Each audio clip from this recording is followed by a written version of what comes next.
The subcommittee will come to order.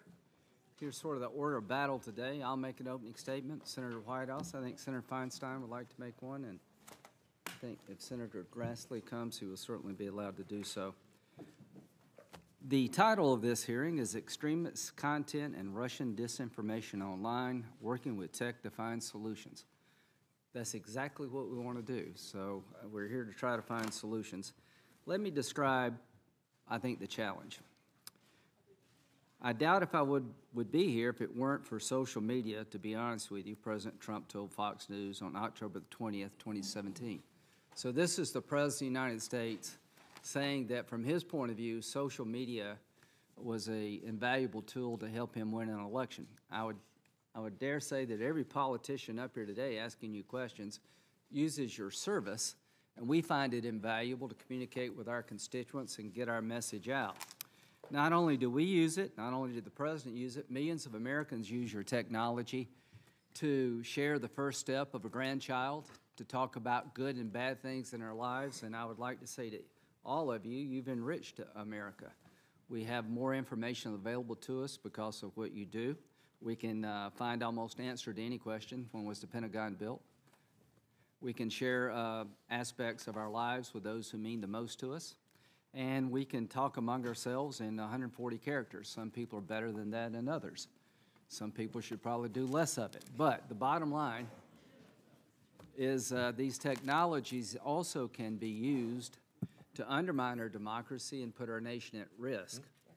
The platforms that I've just described that add value to individual American lives and to our country also can be used by terrorists to recruit in cyber world people to their cause, can be used by foreign governments. We've seen an example of that in 2016 to create chaos within our democracy. Information is power.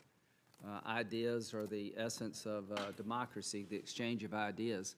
Being able to criticize each other is one of the things that we cherish the most. But what we have to be on guard as a nation is having people who want to undermine our way of life using these platforms against us, and I think this is the national security challenge of the 21st century. Here's what General Petraeus said about jihadists online. Jihadists have shown particular facility in exploiting ungoverned or even inadequately governed spaces in the Islamic world. They're also exploiting the vast, largely ungoverned spaces in cyberspace, demonstrating increasing technical expertise, sophistication in media production, and agility in the face of various efforts to limit its access. It is clear that our counter-extremism efforts and other initiatives to combat extremism online have, until now, been inadequate. I think that's a fair statement. And the purpose of this hearing is to figure out how we can help you. I believe that each of you in your own way are taking these problems seriously. The one thing I can say without a doubt, what we're doing collectively is not working. You had a foreign government apparently buying thousands of dollars worth of advertising to create discontent and discord in the 2016 election. You have foreign entities going to websites to create fights among Americans like we don't have enough to fight about on our own. So the bottom line is these platforms are being used by people who wish us harm and wish to undercut our way of life. If you're a man like Putin, democracy is your worst nightmare. If you live in Putin's Russia, the idea of exchanging information about what's good and bad about your government is something you dare not do because you won't last very long. So to those who wish to undermine the American way of life, they found portals into our society that are intermingled with everyday life, and the challenge of this hearing and of this focus is to how do we keep the good and deal with the bad. We'll never be 100% perfect, but the goal is to be better than we are today. And to the extent that legislation can help, we'd like to know about what we could do to help. To the extent that the status quo is acceptable, we all want to be on the record and say it is not. So with that, I'll turn it over to Senator Whitehouse. Thank you, Senator Graham, for organizing this fourth subcommittee hearing into Russia's meddling in the 2016 election. I'm very proud of the work we are doing on this issue. I hope it will continue, and I hope that you and your team see me and my team as loyal partners in this effort.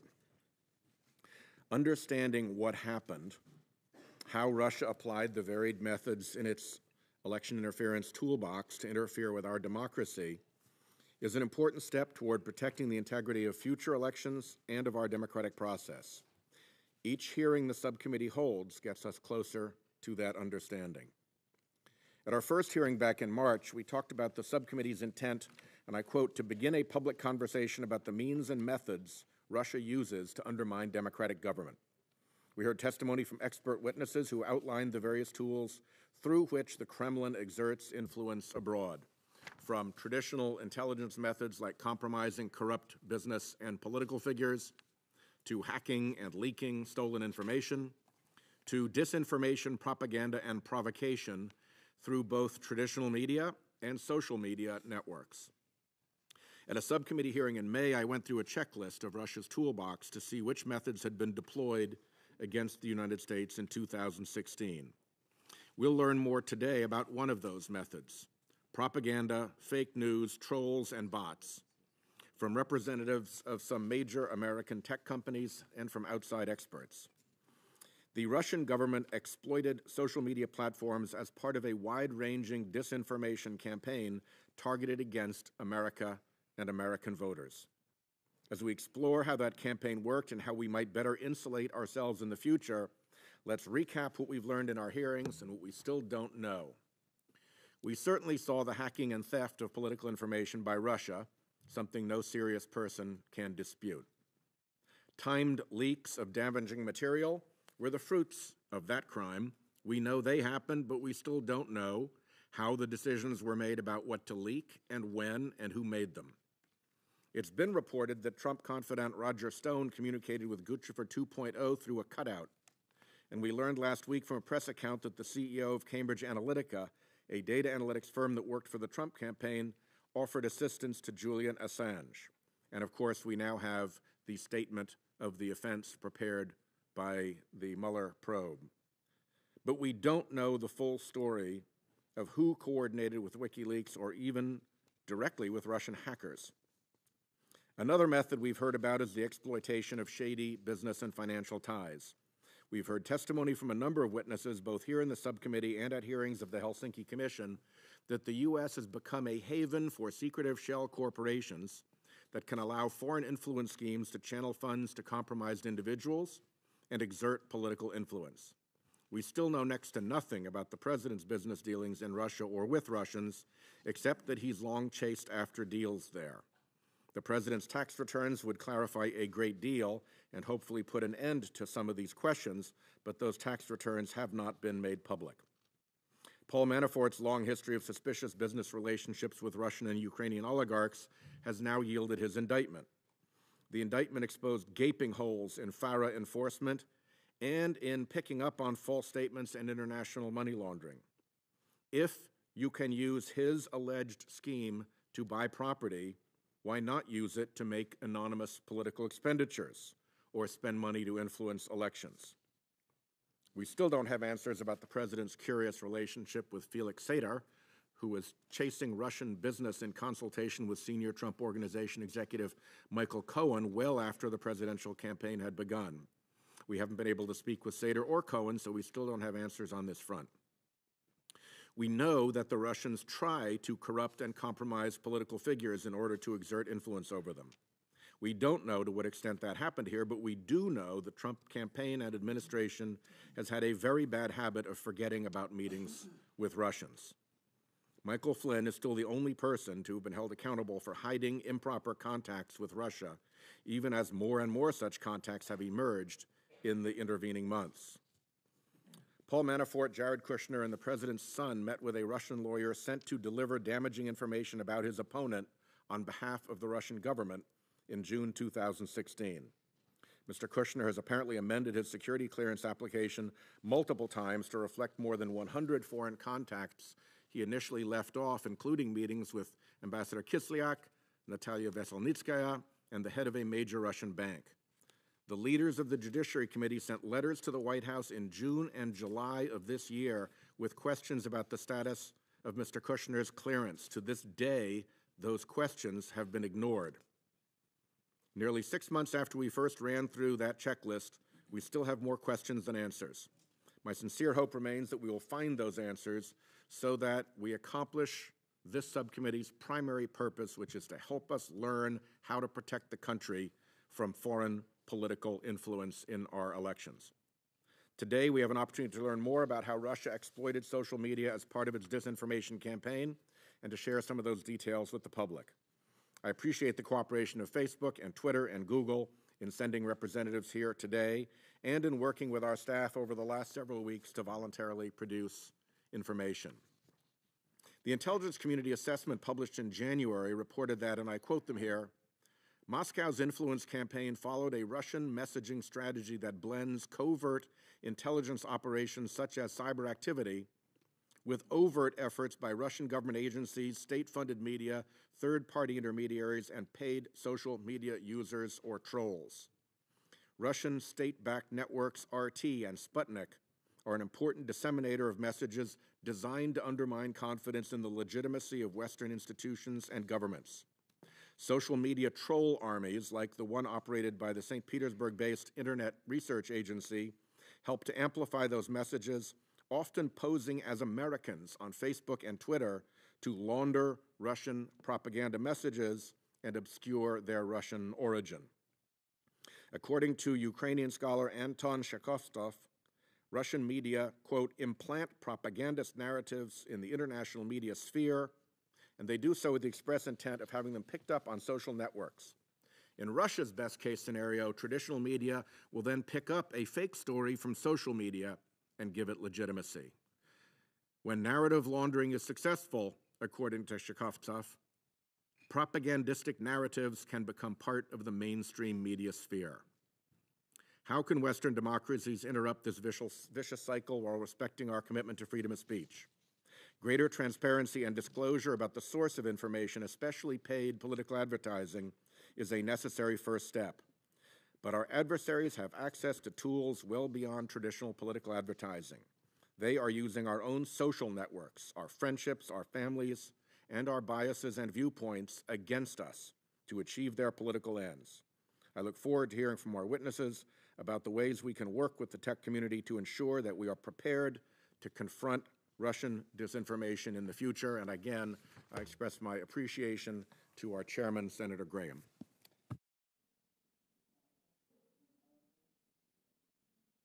Thank you very much, Mr. Chairman. I very much appreciate your courtesy in permitting just regular members to be here and participate. It's very much appreciated. I had a briefing last week by outside technical experts, and I saw really for the first time how effectively Russia has harnessed the tremendous and, quite frankly, to me, frightening power of social media. They showed us how millions of Americans are reached and how Russia successfully used fake accounts to embed itself to shape and manipulate opinion and actions. So it shouldn't be news to anyone that Russia interfered in the election. What is really staggering and hard to fully comprehend is how easily and successfully they turned modern technologies to their advantage. Russia used covert cyber attacks to obtain and release information to impact the election, as well as propaganda campaigns that relied heavily on RT, formerly Russia Today, the state-run television network, and the Internet Research Agency, a group of professional trolls reportedly financed by a close Putin ally with ties to Russian intelligence. Documents and information that we have received from Facebook, Twitter, and Google confirm this. Just a few more facts. Facebook has identified 470 accounts tied to the Internet Research Agency. Twitter has identified 2,752 IRA-related accounts, and almost 37,000 Russian-linked accounts that generated automated election content. From what we have seen so far, Russian-backed trolls use fake accounts on Facebook for more than 3,000 paid advertisements. And those ads sought to sow discord and amplify racial and social divisions among American voters. They exploited hot-button topics such as immigration, gun rights, LGBT, and racial issues to target both conservative and progressive audiences. So, Mr. Chairman and Ranking Member, this is really a critical hearing because it's the first time we will have heard, at least to my knowledge, from the three agencies about exactly what is going on and, most importantly, what they are prepared to do to stop it. Thank you very much.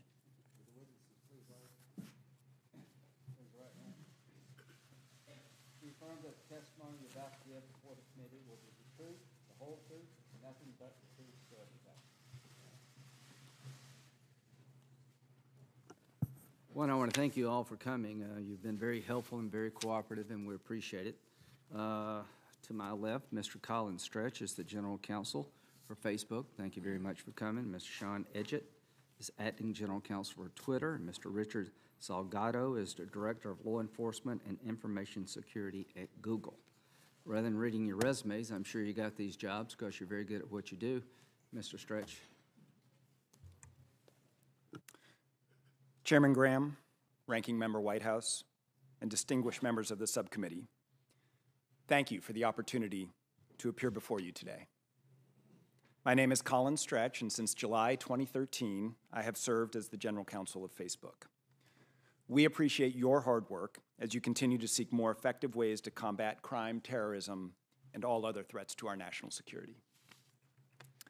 We are deeply concerned about all of these threats. At Facebook, we create innovative technology that gives people the power to build community and bring the world closer together. We're proud that over 2 billion people around the world come to Facebook every month to share with friends and family, to learn about new products and services, to volunteer or donate to organizations they care about, and to help out in a crisis. Being at the forefront of technology also means being at the forefront of new legal, security, and policy challenges. Our teams come to work every day to confront these challenges head-on. Thousands of Facebook employees around the world work to make Facebook a place where both personal expression and personal safety are protected and respected. I'm here today to address two important issues for our platform and others like it: the threat of extremist content and the efforts by foreign actors to interfere with the 2016 election. Keeping people safe on Facebook is critical to our mission. And there is no place on Facebook for terrorism or hate.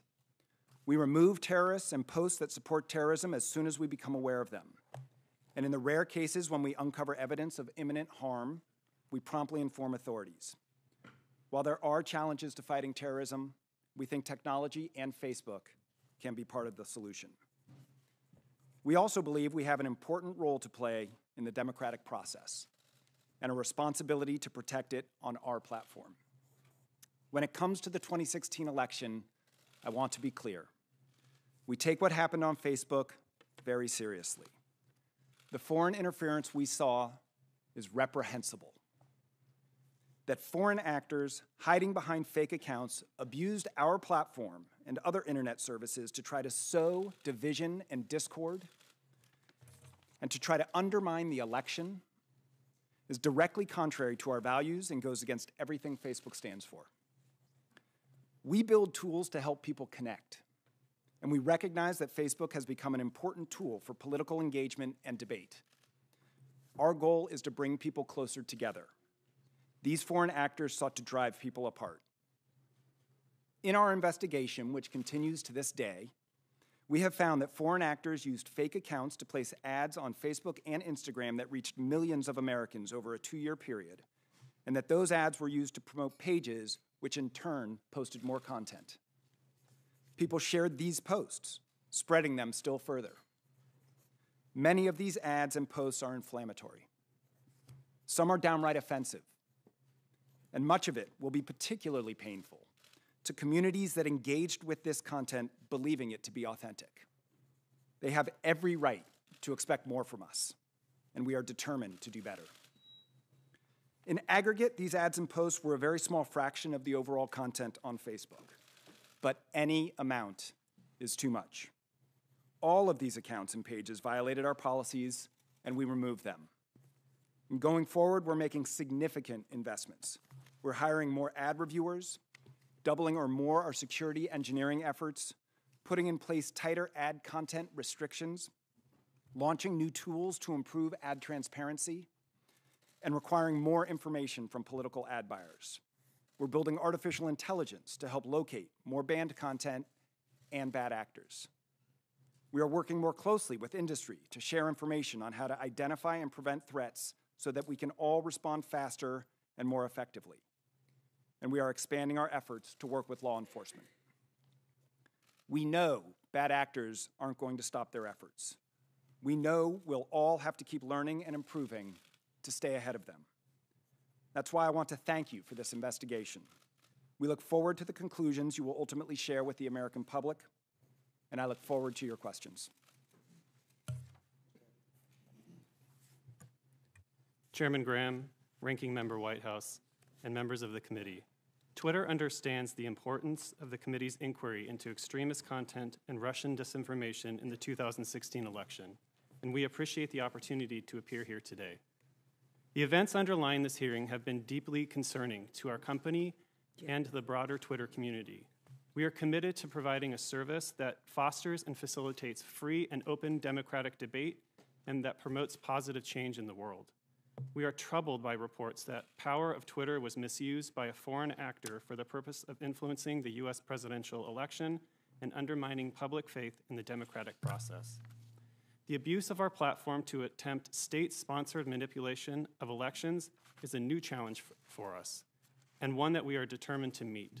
Today, we intend to show the committee how serious we are about addressing this new threat by explaining the work we are doing to understand what happened and to ensure it does not happen again. At the time of the 2016 election, we observed instances and acted on them of automated and malicious activity. As we learned more about the scope of the broader problem, we resolved to strengthen our systems going forward. Elections continue all the time, so our first priority was to do all we could to block and remove malicious activity from interfering with our users' experience. We created dedicated teams within Twitter to enhance the quality of the information our users see and to block malicious activity wherever and whenever we find it. Those teams continue to work every day to ensure Twitter remains a safe, open, transparent, and positive platform.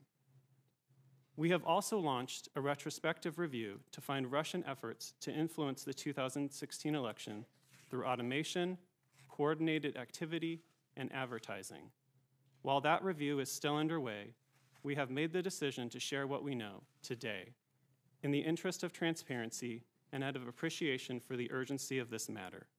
We do so recognizing that our findings may be supplemented as we work with committee staff and other companies, discover more facts, and gain a greater understanding of these events. My written testimony details the methodology and current findings of the retrospective review in detail. We studied tweets from the period September 1 to November 15, 2016. During that time, we did find automated and coordinated activity of interest. We determined that the number of accounts we could link to Russia and that were tweeting election-related content was comparatively small, around 1/100% of the total Twitter accounts at the time we studied.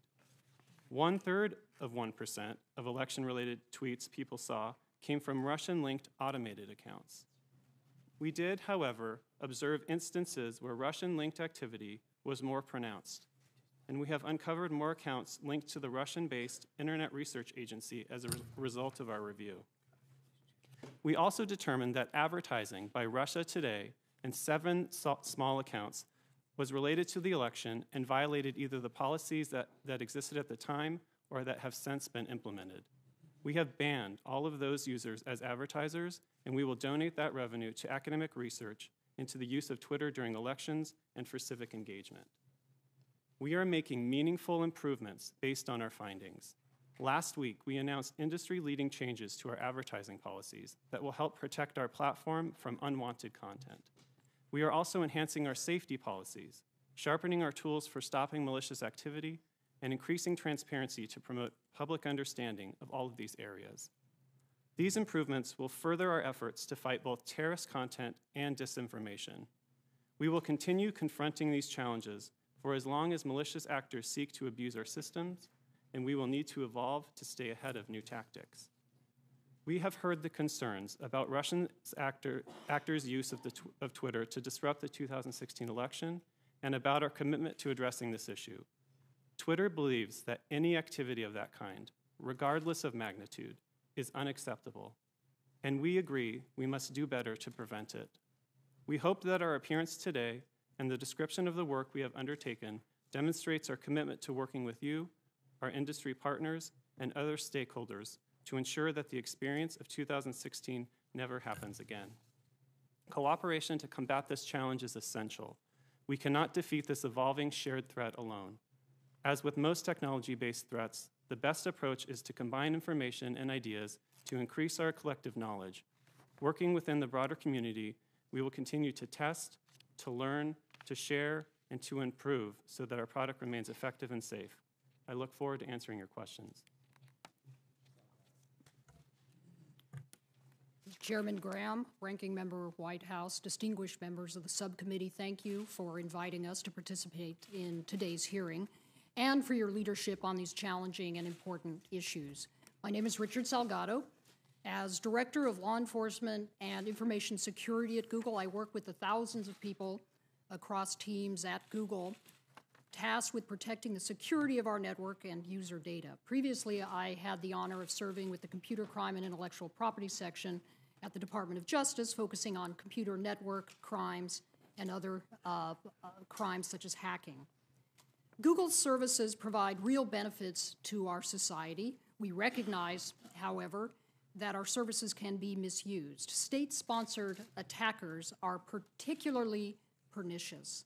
They are well-resourced, they are sophisticated, they are patient, and often by design, they are difficult to recognize. Protecting our platforms from state-sponsored interference is a challenge we began tackling long before the 2016 presidential election. We've dedicated significant resources to help protect our platforms from such attacks by maintaining cutting-edge defensive systems and by building advanced security tools directly into our consumer products. We also have a range of tools to detect and prevent bad actors from engaging in artificially amplifying content on our platforms. YouTube, for example, uses an array of signals to catch those who try to artificially inflate the view counts of their videos or the number of subscribers on their channels. With respect to the 2016 election, we've been looking across our products to understand whether individuals who appear to be connected to government-backed entities were disseminating information in the U.S. for the purpose of interfering with the election. This was based on research conducted by Alphabet's Jigsaw Group, the investigatory work of our information security teams, and on leads provided by other companies. Our review included a broad review of all ads from June 15th until the election last November that were categorized as potentially political by our systems and had even the loosest connection to Russia, such as a Russian IP address, billing address, or Russian currency. We found 2 accounts that appeared to be engaged in activity associated with known or suspected government-backed entities. The 2 accounts spent roughly $4,700 in connection with the 2016 election. Our investigation also focused on other platforms. On YouTube, we found 18 channels with approximately 1,100 videos that were uploaded by individuals who we suspect are associated with this effort and that contained political content. These videos mostly had low view counts. Just 3% of them had more than 5,000 views and constituted only around 43 hours of YouTube content. While this is relatively small, people watch over 1 billion hours of YouTube content a day, 400 hours of content are uploaded every minute, we understand that any misuse of our platforms for this purpose can be very serious. The YouTube videos were not targeted to any particular segment of the U.S. population, as that's not a feature available in YouTube, but we did observe that links to these videos were frequently posted to other social media platforms. We believe that the relatively limited amount of activity we found is a result of the safeguards that we had in place in advance of the election. Google's products also don't lend themselves to the kind of targeting or viral dissemination that these actors seem to prefer, but we are committed to continuing to improve our existing security measures to help prevent that kind of abuse. As part of our commitment, we are making our political advertising more transparent, easier for users to understand, and even more secure. In 2018, we will release a transparency report for election ads and pair that with a library of election and ad content that will be accessible to researchers. Going forward, users will be able to find the name of any advertiser running an election-related ad on Search, YouTube, or Google Display Network with one click on an icon above the ad. And we will be increasing the safeguards in place to ensure users are in compliance with our ad policies and laws covering election ads. On the topic of extremist content, we've developed rigorous policies and programs to make sure the use of our platforms to spread hate or incite violence more prohibited. We use a mixture of technology and human review to enforce our guidelines and continue to invest in this approach. We are committed to doing our part and recognize that we must work together across government, civil society, and the private sector to address these complex issues at their root. We look forward to continuing to work with this committee as it takes on this important issue. Thank you for your time, and I look forward to your questions. Thank you. We'll do 5-minute rounds and obviously stay as long as necessary. So I'll start here. What nations do you worry about other than Russia interfering in our elections? Anybody comes to the top of your head there, Mr. Stretch? Thank you, Mr. Chairman, for the question. We worry about nation-state actors really from around the globe. Starting in 2014, we stood up a threat intelligence team that was dedicated primarily to reviewing and monitoring for attacks from threat actors tied to nation-states. That work mostly was directed at traditional cybersecurity, account compromise, surveillance, dissemination of stolen information. It's really only recently that we've seen this threat evolve into what we were talking about, what I was talking about in my testimony, this sort of dissemination of misinformation. In terms of specific countries, it really is a global threat that we think of it, and we'd certainly be happy to come back to the committee and provide more details on specific actors. Is that true for the rest of you? I think that's true for us as well. We, as we said in our written testimony, also see a disproportionate amount of spam or automated accounts coming out of Russia, but our tools and technology are agnostic, obviously, to countries. Could Iran and North Korea potentially do this?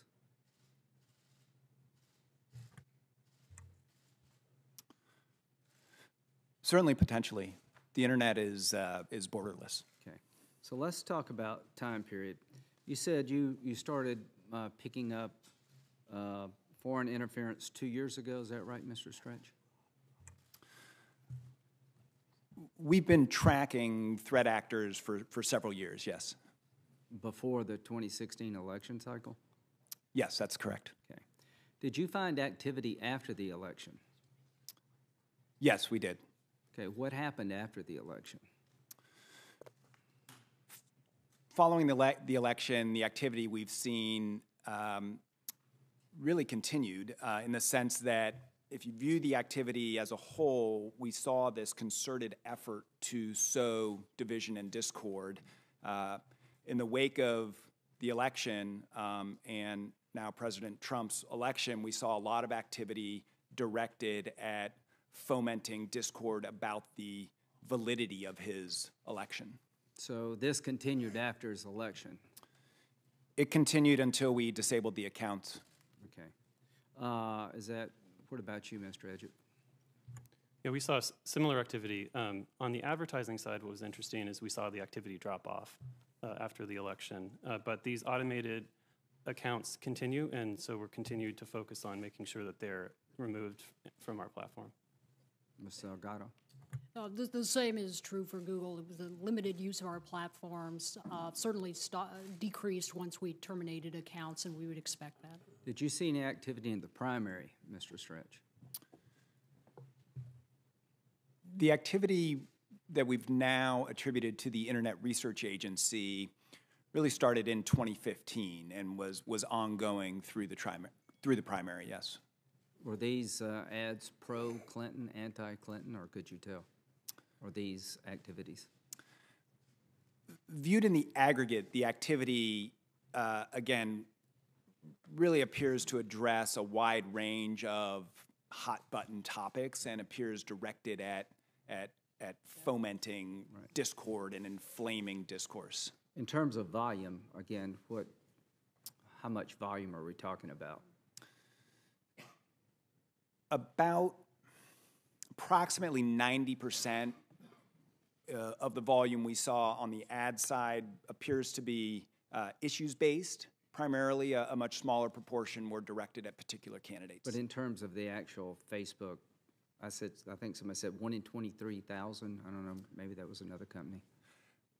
Correct. So in terms of the total volume of material on the site, it's a very small percentage. We estimate that the Internet Research Agency content was approximately 0.004% of the content in newsfeed during the time period in question. So to sum this up, and I'll come back with the jihadist in round two, Russia, as a nation state, started interfering in the election cycle back in 2015, and they continued after the election.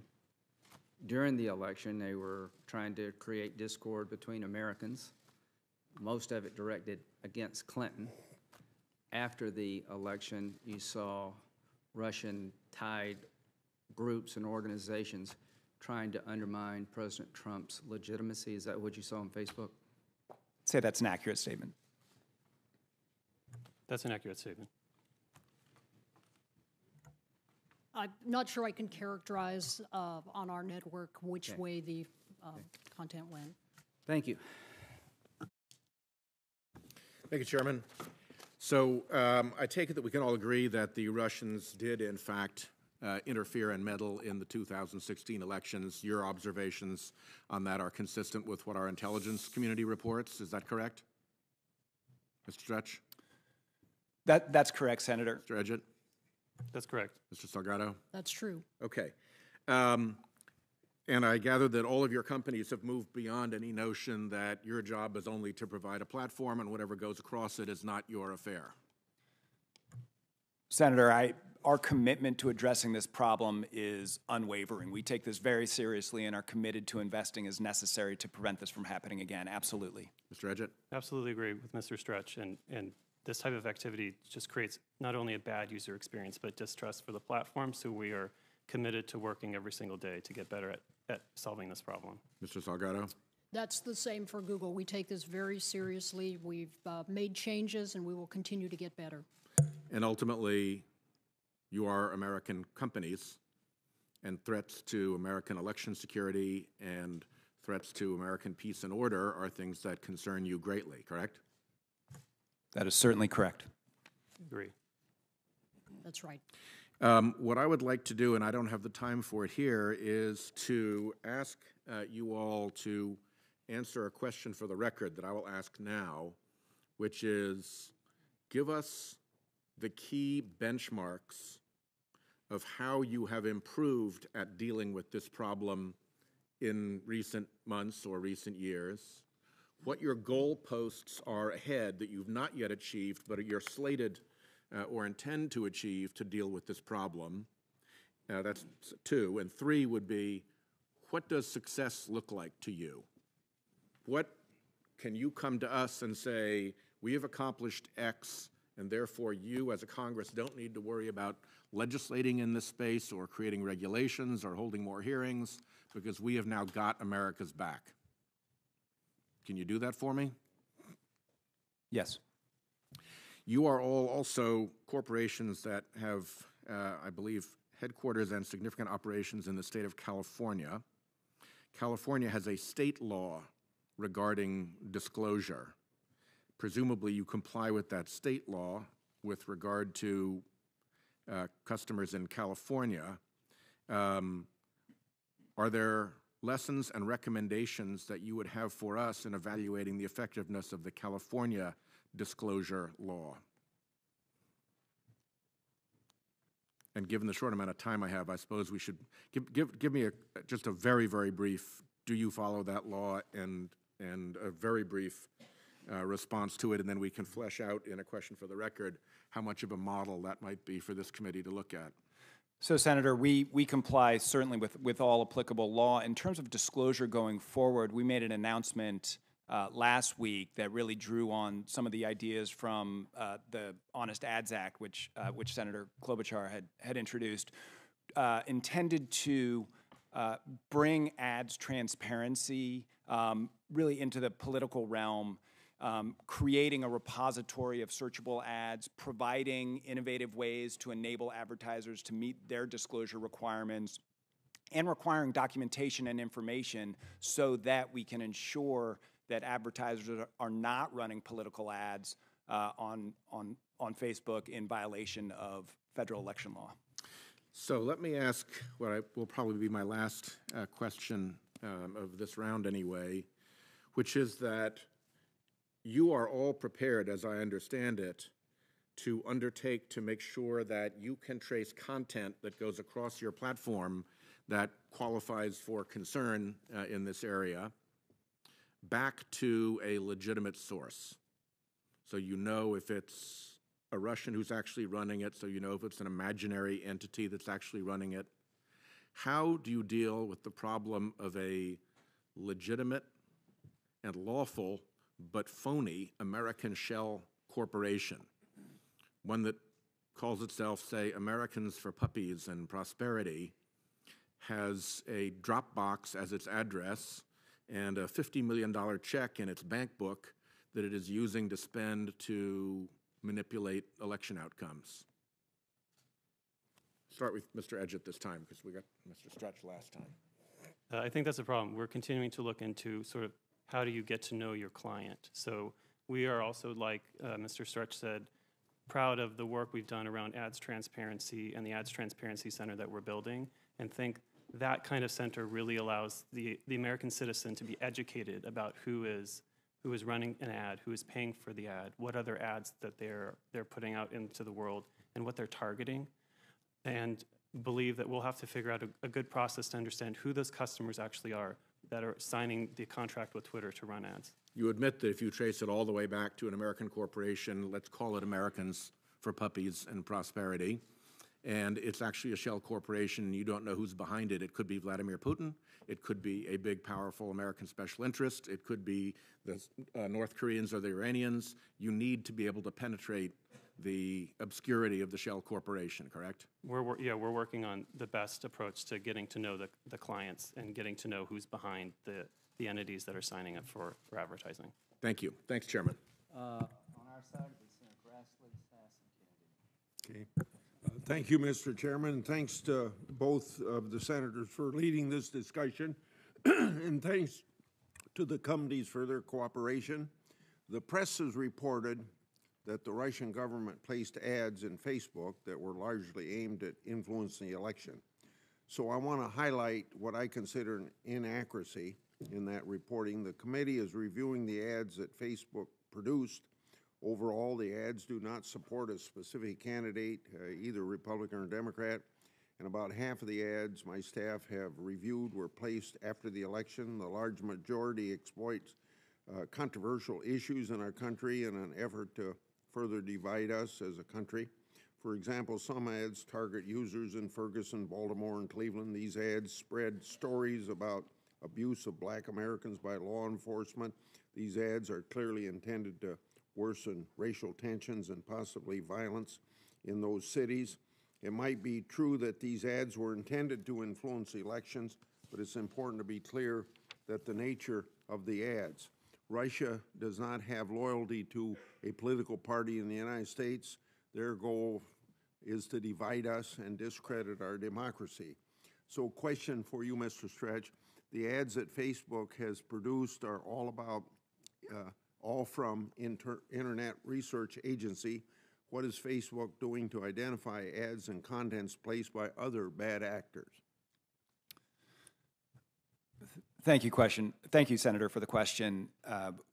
We are focused broadly on addressing questions of authenticity around the content that's placed on our platform, and the investments we're making around security and around transparency sweep across the entire platform. So, for example, the learning that we gained from the 2016 election and from our expansive investigation into it now informs the automated tools that we use to detect and remove fake accounts from anywhere. Okay. Has Facebook produced all the ads and contents it has located from Russian sources that were placed prior to the election? And if Facebook has not, will Facebook focus on producing those ads?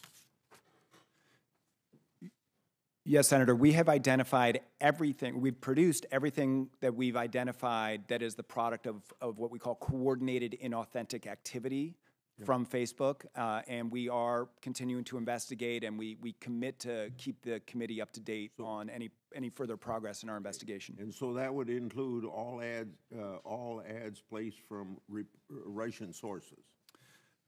All ads from Russian sources that... well as others. That are inauthentic and directed at these political issues. There are, of course, many advertisements cross-border for legitimate purposes that we have not produced. Overall, Facebook identified more than 3,000 ad purchases worth $100,000 during the 2016 election that had links to Russia. Russian agents posted messages that reached 126 million users. The ads, accounts, and posts that Facebook found attempted to amplify divisive political issues across the political spectrum. Twitter identified around 200 accounts linked to Russian groups identified by Facebook. Russia Today, or RT, as it's sometimes called, spent approximately $274,000 targeting U.S. markets. 2016, Russian agents published more than 131,000 messages on Twitter. Google found tens of thousands of ads buys by Russian accounts that use YouTube or Google. Russian agents uploaded about 1,000 videos on YouTube. So questions to each of you, and a short answer on these two questions I'm going to put together. To each company, starting with Mr. Stretch, have you completed internal investigations to identify all accounts, advertisements, and posts with connections to Russia that purchase ads in the lead up to the 2016 election? And if not, what is the timeline for completion? Senator, as I stated in my testimony, the investigation continues, and we expect to keep the committee up to date on any further discoveries. Okay. The same goes for Twitter. We are continuing to work with your staff on both, our relevant period was September 1st and November 15th. We're working with your staff on other investigations you'd like to see. And for Google, the answer is similar. As our investigation continues, we'll keep the committee up to date. Okay. And then one that I would like to have you write and give me answers in writing. Could you provide an update on what your internal investigations have found? Please be specific in regard to the number of accounts and total value of the advertisements. My time's up, Mr. Chair. Thanks, Mr. Chairman.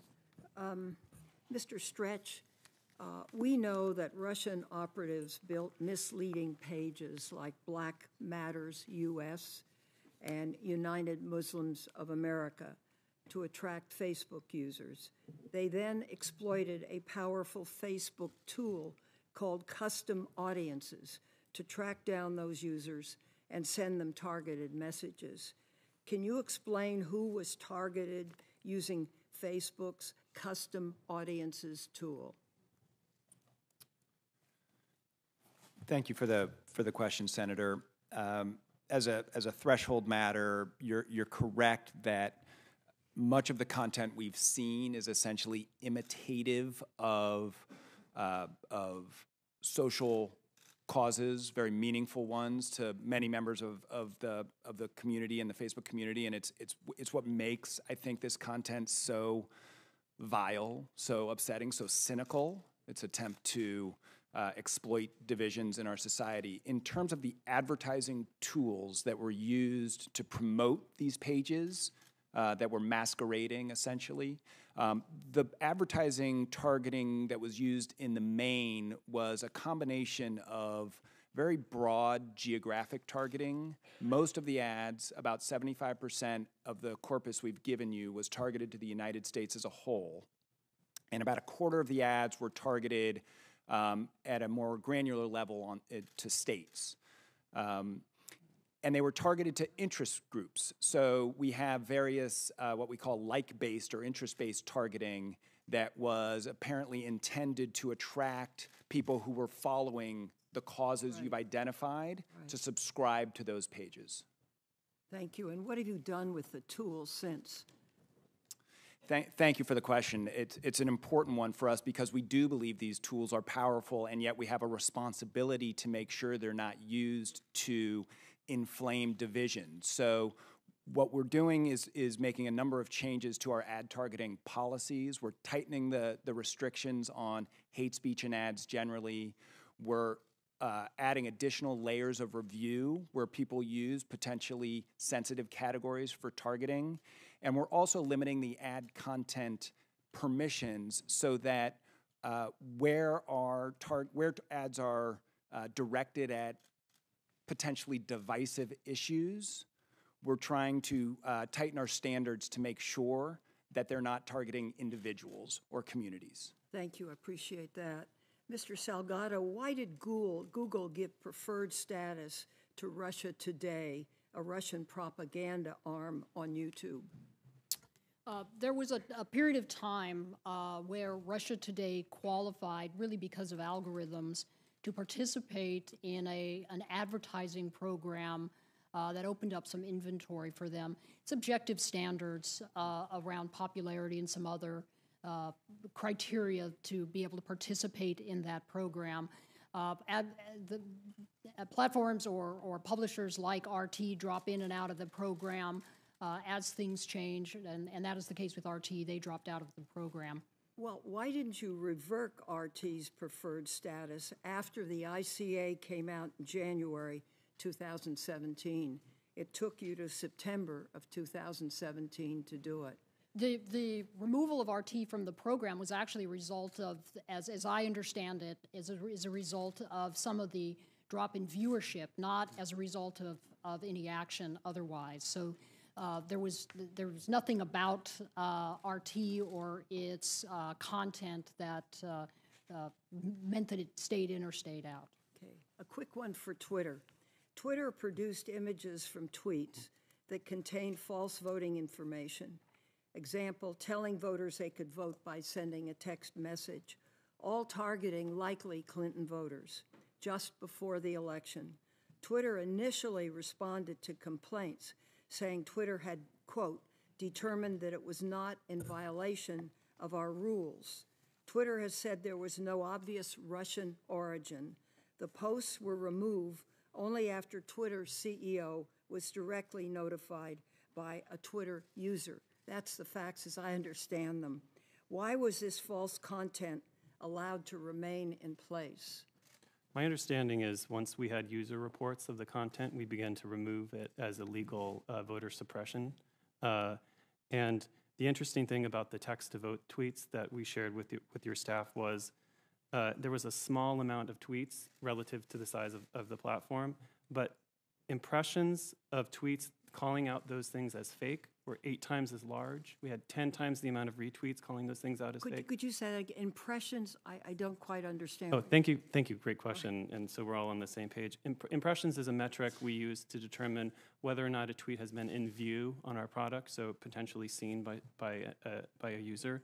But the interesting thing about the text-to-vote tweets were that we saw a complete counter-narrative around them, the Twitter community coming together and seizing on them to let everyone know that they were fake. But Twitter did action those tweets and remove them from the platform. Thank you. Thank you, Mr. Chairman. Thank you, Mr. Chairman. I'd like to ask some questions to get at metrics. So can we start with you, Mr. Edgett? For Twitter, can you walk us through how many accounts there are, how many users there are, how many are anonymous, how many are fake as a subset of both anonymous and purportedly real? So we have 330 million monthly active users that we just reported a couple of weeks ago. We track things internally like Say 330 million. daily active users, also look at things like impressions. We estimate that less than 5% of Twitter users are potentially false accounts or spam or automated. So less than 5%? Less than 5% overall. And can you distinguish between fake and automated? Because wouldn't there be accounts that real people would run, but for, you can imagine, business cycle purposes, where you'd have accounts that are automated but aren't fake? Right. So yeah, great. Thank you for letting me distinguish that. We look at whether or not an account is spam or automated based on whether it looks like there's a human behind it or not. We can't calculate in some instances whether someone is pretending to be someone that they're not. We have a pseudonymous policy that allows you to come on and create your own name. It doesn't have to be the one that you have. So in that instances, we can't track those metrics. And if you break down, though, in political Twitter, it sure looks like there are a whole bunch of people that have 5,000-ish users. They're following 5,000, and they've got 5,000. They're following 5,000, they have 5,000 followers, and it looks like many of these accounts that are the sort of most laughably fake are self-referential, that they're retweeting back and forth at each other. When you evaluate impressions numbers, do you have some way of quantifying which impressions are likely inside the universe of the 95% that you think are real users? And is that how you prioritize trying to figure out where the big problems are? We obviously prioritize automated activity. You saw that in the written testimony. It's a way for malicious actors to sort of get their voice out. So the instance that you discussed where it looks like there's just a lot of retweeting among a circle of followers. Some of that can be positive and natural if you have a number of friends that you're following and you're all interested in the same thing. Some of it can be malicious and automated. Our tools are getting better each day to determine what is malicious, what is automated, what's not actually real. We're able to see the distinction between how a real human tweets versus how a robot tweets. So we're working on redoubling our efforts on that regard. And I want to go to Facebook quickly, too, but it would seem to me that there's a pretty big distinction between objectively verifiable fake things, the text to vote, right, or fake voter information or voter location or voter hours, and things that are narrative-based, where people have competing worldviews and differing interpretations of how facts fit in some overarching narrative of, actual good versus evil, and then merely political versions that are the subset of those debates.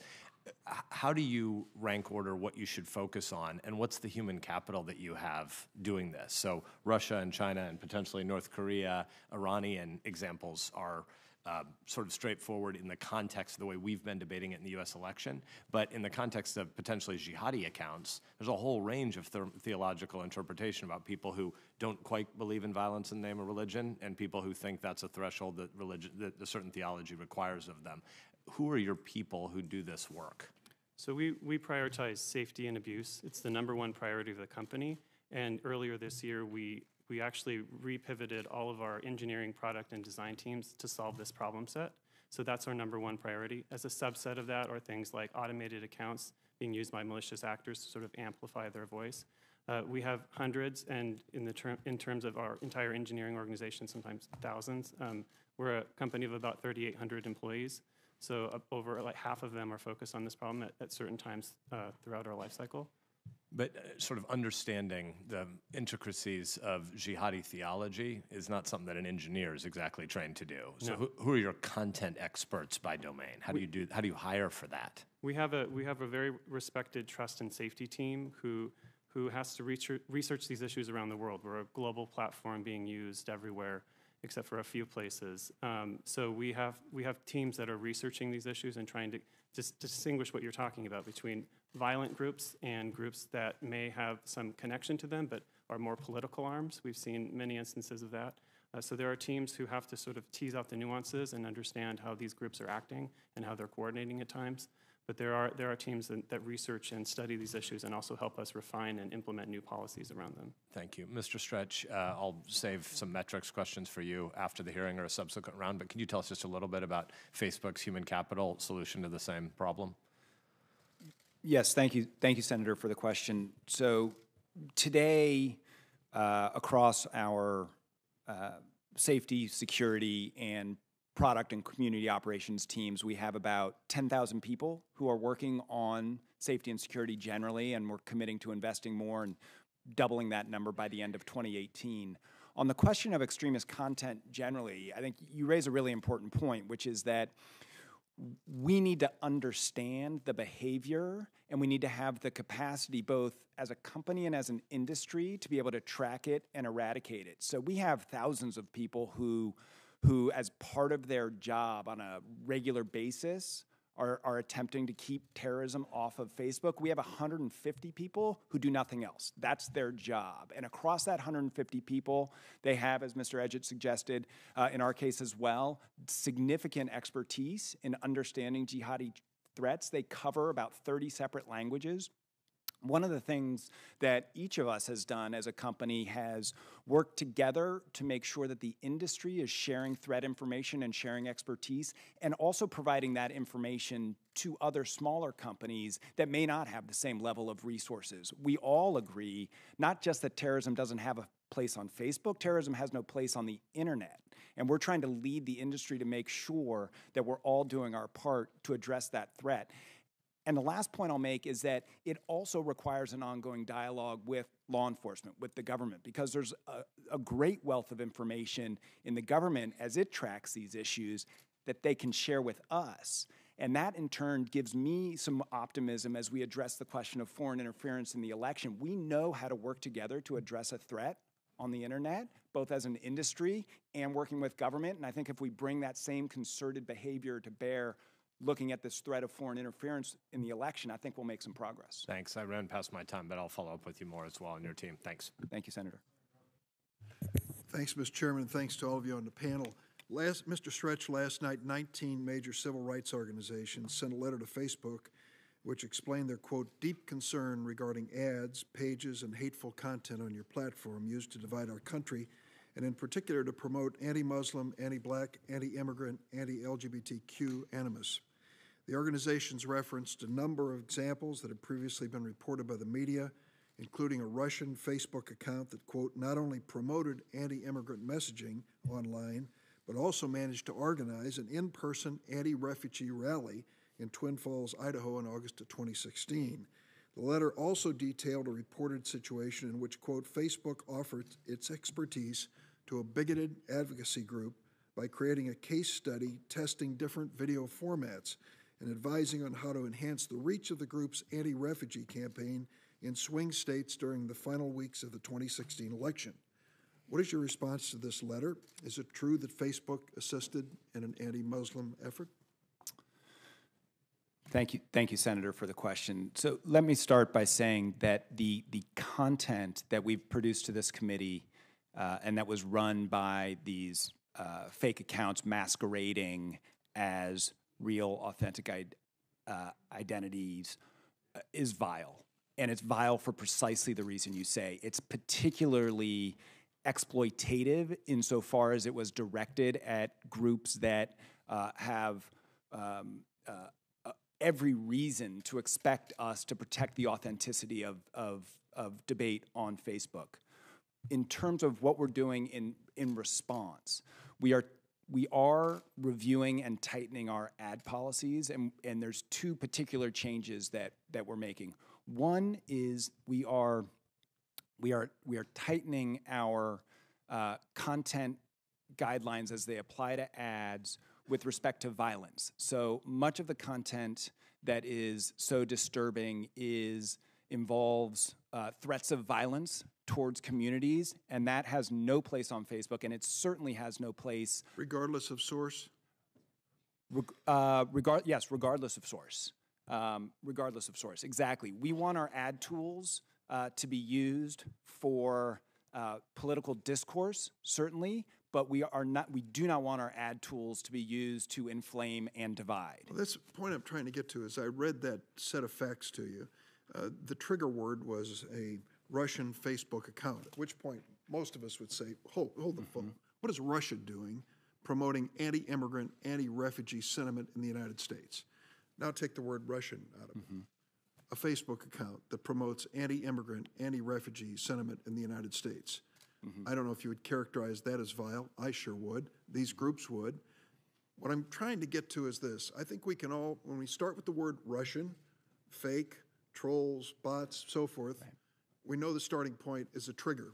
Something needs to be done. The second thing we know is if it includes a reference to a political candidate or a party, then it's in a category 2 of electioneering. I'll let Senator Klobuchar address that issue. I'm sure she will in a moment or two. And then the third question gets into what you characterize in this case as vile content. How are you going to sort this out consistent with the basic values of this country when it comes to freedom of expression? It's a great question. I don't suggest it's easy. We do value personal expression, and when that is the purpose of your service, there is going to be content that is objectionable, even beyond objectionable. Where we're really trying to draw the line is with respect to advertising content and using our tools to promote messages I'm going to and promote stipulate pages. these are all ads. I'm going to stipulate that at the beginning. They're all ads. Yes. They are being purchased to affect an outcome of an election or a voter's sentiment or to mislead voters. I'd like to ask your colleagues to address this as well. Mr. Edgett, what would Twitter say to that question? Those ads have no place on Twitter, and our ads policies actually address those things. So if there's inflammatory content that some even would find to be upsetting, that's not the type of ad we want running on Twitter. We distinguish between organic tweets, which are those that you or I or anyone here today can tweet from their phone or computer, from advertising. Advertising are tweets that are serving to someone who hasn't asked to follow the content, hasn't asked to be a part of that conversation. So we draw a very hard line on making sure advertisements are not inflammatory. I certainly commend you and endorse that, but agree with Senator Sass that when it comes to drawing those lines, it's a challenge for us, and we do it for a living.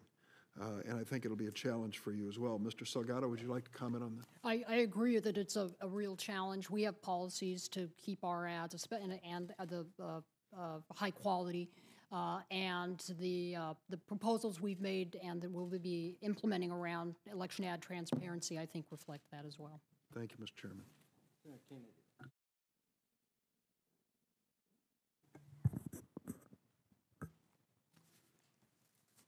Gentlemen, I'm very proud that the 3 companies you're representing here today are American companies. And I think you do enormous good. But your power sometimes scares me. Mr. Stretch, how many advertisers does Facebook have? We have approximately 5 million advertisers on a monthly basis, Senator. Did China run ads in the last election cycle that tried to impact our election? Not that I'm aware of, Senator. Not that you're aware of. Did Turkmenistan? No, Senator, not that I'm aware of. We have... How about North Korea? Turn that off. I'm not aware of other foreign actors running the same sort of campaign. How can you be aware? I mean, this is what you've got 5 million advertisers, and you're going to tell me that you're able to trace the origin of all of those advertisements? If I want to hire a lawyer, if I wanted to hire you when you were in private practice, you have an incredible resume, and say, let's go through about 4 shell corporations. I want to run some ads, and let's go through 4 or 5 shell corporations because I want to hide my identity. You're telling me you have the ability to trace through all of these corporations and find the true identity of every one of your advertisers. You're not telling me that, are you? Senator, the commitment we are making No, is... sir, I'm just asking about your ability, not commitment. Can you do it today? We're not able to see beyond the activity we see on the platform, the technical signals that we get from an account. Now, we do think that the technical signals we see can be used to help us identify inauthentic behavior. The truth but of in the terms of matter what's is, behind, I'm trying to get us down from la-la land here. The truth of the matter is you have 5 million advertisers that change every month, every minute, probably every second. You don't have the ability to know who every one of those advertisers is, do you? Today, right now. Not your commitment. I'm asking about your ability. To your question about seeing essentially behind the platform to understand if there are shell corporations, of course the answer is no. We cannot see behind the activity. Let me ask you something else. If I came to you, I don't mean just to pick on you, but I don't have enough time to do all three of you, so you two gentlemen get to skate. If I came to you and said, "Look, I want to buy an ad that everybody sees on Facebook," that's going to be cost prohibitive. Can we agree on that? That's likely the case, Senator, yes. So I've got to narrow it down. And you can help me narrow it down because that's your business model. You collect data and lease it out to companies who use that data to sell people products, services, and candidates. Isn't that basically your business model? Senator, we do provide targeted advertising. We don't actually share the data of individuals with advertisers. Do you have a profile on me?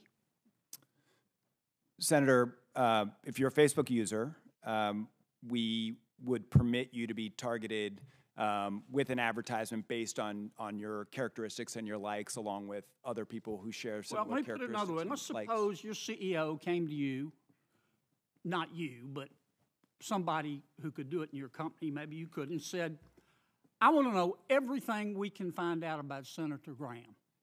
I want to know the movies he likes. I want to know the bars he goes to. I want to know who his friends are. I want to know what schools he went to." You could do that, couldn't you? So, and I want to be, it is a very good question. You can do that, though, can't you? The answer is absolutely not. We have limitations in place on our ability to review the personal information. I'm not asking about your rules. I'm saying you have the ability to do that, don't you? Again, Senator, the answer is no. We're not You able can't put a name to a face to a piece of data? You're telling me that?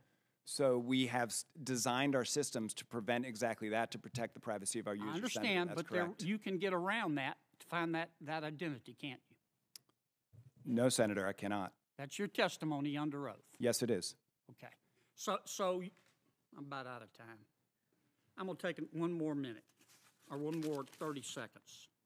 Are you a media, let me ask Google this to be fair. Are you a media company or a neutral technology platform? We're a technology platform primarily. That's what I thought you'd say. Yeah. You don't think you're one of the largest newspaper in 92 countries? We're not a newspaper. We're a platform for sharing of information that can include news from sources such as newspapers. Isn't that what newspapers do?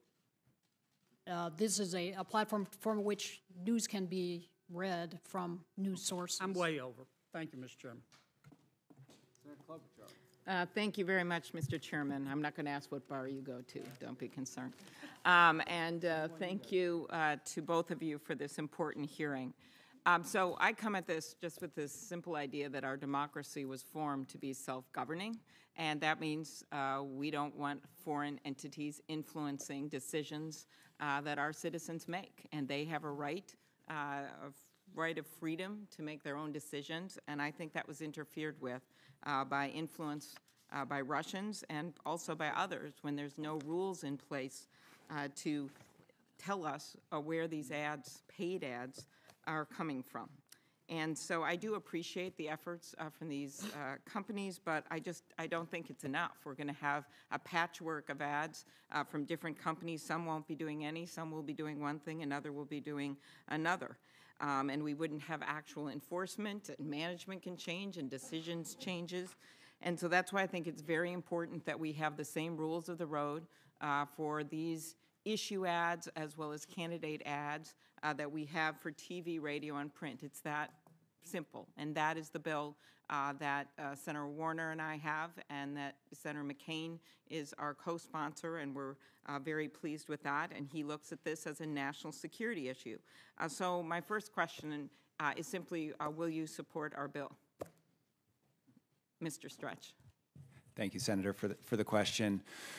So first, we're not waiting for legislation, as I explained earlier. Just if you could just answer that, if you will support our bill, and if not, why not? Well, we've drawn on much of what's in the bill that to inform our announcement on Friday related to ads transparency and disclosure obligations, and we stand ready to work with you and your co-sponsors on that legislation going forward.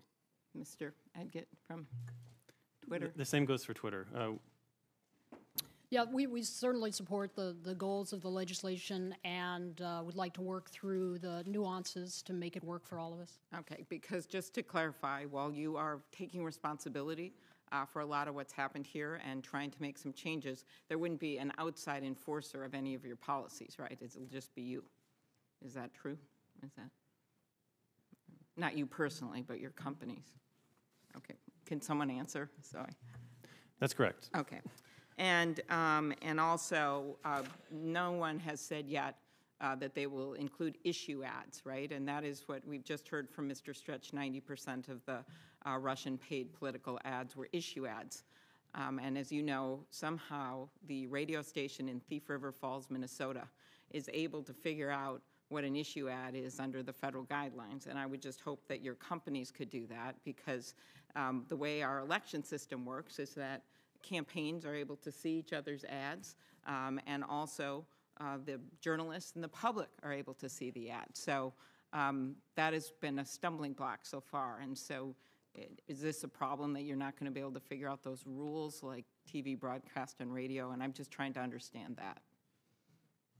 So as we announced last week, issue ads are sort of a 2.0 or next version for us, and something that we're thinking hard about how to operationalize and what rules to put around it, and to determine what is an issue ad on a platform like ours versus what's an ad unrelated to an election. So we're thinking hard about that. We don't have anything to announce today, but we're hoping to announce something soon. Okay. Mr. Stretch, anyone want to add anything on that? I just want to, we have had clarification on this. Its FCC clarification encompasses political issues that are the subject of continuing controversy or discussion at the national level, national debt, defense. And we just haven't, people see ads all the time on energy, they see ads on immigration policy, on all kinds of things, and they're able to just simply, we see disclaimers of who's paying for them, and we know where they're running. And that's what we're trying to get at here, because as brilliant as your companies are, and they are incredibly brilliant, and they have employed so many people, we happen to believe that if you make these things public, which is the goals of your companies, is to share information, you're going to have other sets of eyes that are able to look at those ads. So I want you to look at it from that perspective. I had one question, Mr. Stretch, and that is I appreciated that you guys put out there that the 126 million people had access to those Russian ads. And were those originally paid ads, and then they got shared and liked and went through the system? How did that work? Thank you, Senator. There's really two categories of content. There were ads, about 3,000 of them, that appeared. Are those the paid for by rubles ads? Many of them were paid for by rubles. Are there other ads that the Russians may have run that weren't paid for by rubles? So I believe the content you're referring to is what we think of as organic content. So the ads were used to essentially drive followership of pages, and then pages themselves post unpaid content that people who have followed the page are eligible to see. And the 126 million number refers to the latter. It refers to the unpaid or organic posts. over the approximately 2-year period that these pages were active. Question, because we need to move on, my colleagues. Isn't it often the case, though, that candidates or issue groups will get an organic-looking ad, it doesn't have a disclaimer on it, and then they boost it, right? They pay, so they're really doing a paid ad. But on TV, you would know it's a paid ad, but not on your platform. It's a great question, Senator. Everything that's boosted or promoted in that way is designated as sponsored today, and that's the case. So it would have shown up as sponsored if it was paid, regardless of whether it related to a candidate or an issue.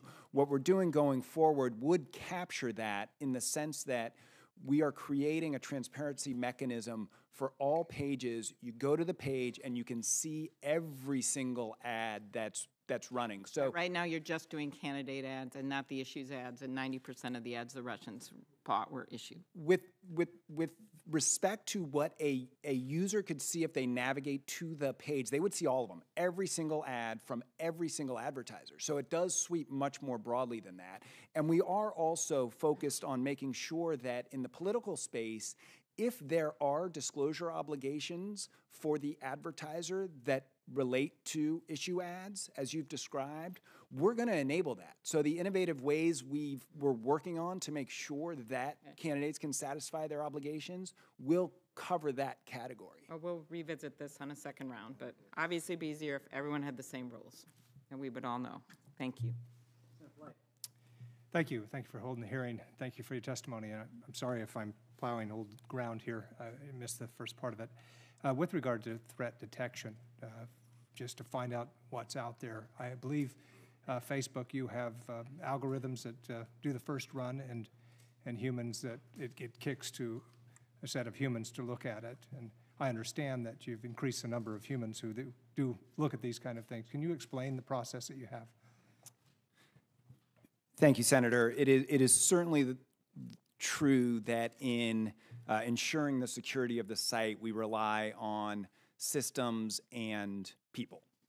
We have invested, and we are investing heavily on both fronts with respect to the sort of what I'll call the sort of particularized threat actors that are typically associated with nation states. That's a highly manual process. So we will, for example, have a threat indicator that we're tracking, and then if we see activity, that's really a highly intensive manual effort to police and try to understand the activity and essentially fan out from there. The systems are quite effective at identifying more, call it run-of-the-mine abusive behavior. So fake accounts that are springing up quickly with the purpose of spreading spam can be recognized by our systems, usually pretty readily and disabled without that sort of human intervention.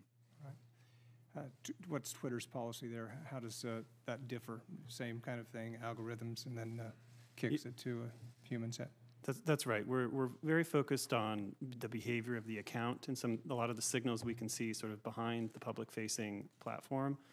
So we look at activity, like Mr. Stretch said, that looks very apparent, not very opposite of what a natural person would be doing, signing up for a lot of accounts within seconds, you know, liking or retweeting a lot of things within seconds. And that's where we can identify a lot of this automated activity and take it off our platform.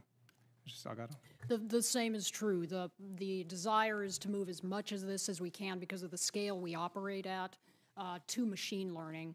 Over time, it gets smarter. We get new signals. We educate the automated portion of the process so that it's faster and higher quality. But we always have human review on the other side of it to handle the issues that are novel or where there's some gray area. Does it? Obviously, you've undertaken these means without, all three of you, without government telling you you have to do it. Is there a business model that says, let's take care of this? Is it in your economic interest to take care of this, all of you? Starting with Facebook. Senator, we believe that authenticity is really a cornerstone of what we do, and preventing the platform from being used for abuse is our responsibility, and we're committed to meeting that responsibility. Twitter? Absolutely the same at Twitter. We believe that we shouldn't have automated malicious actors on the platform. it's a bad experience for the user if you ask about the business case. And we want to be known as a platform for promoting debate and discussion, and having interferences of automated accounts is not something that we wanted on Twitter. Yeah, the philosophy for Google is that if it weren't an ethical and moral imperative, which it is, it's certainly a business imperative. Thank you, Mr. Chairman. Thank you, Chairman Graham and Ranking Member Whitehouse, and I'd like to thank our three witnesses for joining us today. I think what you've presented today is truly troubling evidence of the scope and reach of Russia's interference in our last election, and the ways in which Americans who typically expect to know when they're consuming a political advertisement were misled. And what are very troubling, slow, halting steps by your otherwise compelling and innovative companies to come forward and to work with us and to help us understand the scope and consequence of this. Mr. Stretch, let me start, if I could, with a political ad from Facebook. This is an ad that was run on Facebook in May of 2016, a key moment in the primary campaigns of both Hillary Clinton and Donald Trump, when both were closing in on the nomination. A group that claimed to be Heart of Texas, you can see in the upper left, but was in fact paid for by Russians in rubles, used this ad to target Americans based on their professed characteristics, like an interest in patriotism or supporting veterans. The ad claims that Hillary Clinton is, quote, only one politician except Barack Obama who is despised by the overwhelming majority of American veterans. And it says if Clinton were elected president, the, quote, army should be withdrawn from her control according to amendments to the Constitution. This ad is nothing short of the Russian government directly interfering in our elections, lying to American citizens, duping folks who believe they are joining and supporting a group that is about veterans and based in Texas, when in fact it's paid for in rubles by Russians. Should Facebook be allowed to be a platform that foreign adversaries can use to run political ads, sir? Senator, that advertisement has no place on Facebook, and we are committed to preventing that sort of behavior from occurring again on our platform. It's something we take incredibly seriously. I think you're right to surface it. It's upsetting. It makes me angry. It makes everybody who works at the company angry. When I said we are doubling our teams from 10,000 to 20,000 in order to address safety and security on Facebook, that's exactly the sort of thing I'm talking about. Mr. Stretch, thank you for that answer. Let me show you another example. There's been a lot of attention on ads, but I think we also ought to focus on events. Russians also used Facebook to make up and promote political events. A group called Being Patriotic, see the upper left, shared their event, a Miners for Trump rally, to users in Pennsylvania. But again, this political event was in fact a fraud, organized, funded, and supported by Russians. Russians trying to influence our election duped Americans in Pennsylvania into coming to an event that was nothing but a fake. Help me understand, if I might, Mr. Stretch. You've said that these things are vile and upsetting and cynical, and that you take responsibility for changing. Yet I'm concerned that we are now nearly a year after the election. 10 months after the election, September 6th, Facebook acknowledged $100,000 worth of ads were bought by a Russian company linked to the Kremlin, amounting to about 3,000 ads. But if I understand your testimony here today, it's that 80,000 posts by the Russian-linked Internet Research Agency were seen by 29 million Americans and may have reached an estimated 126 million people.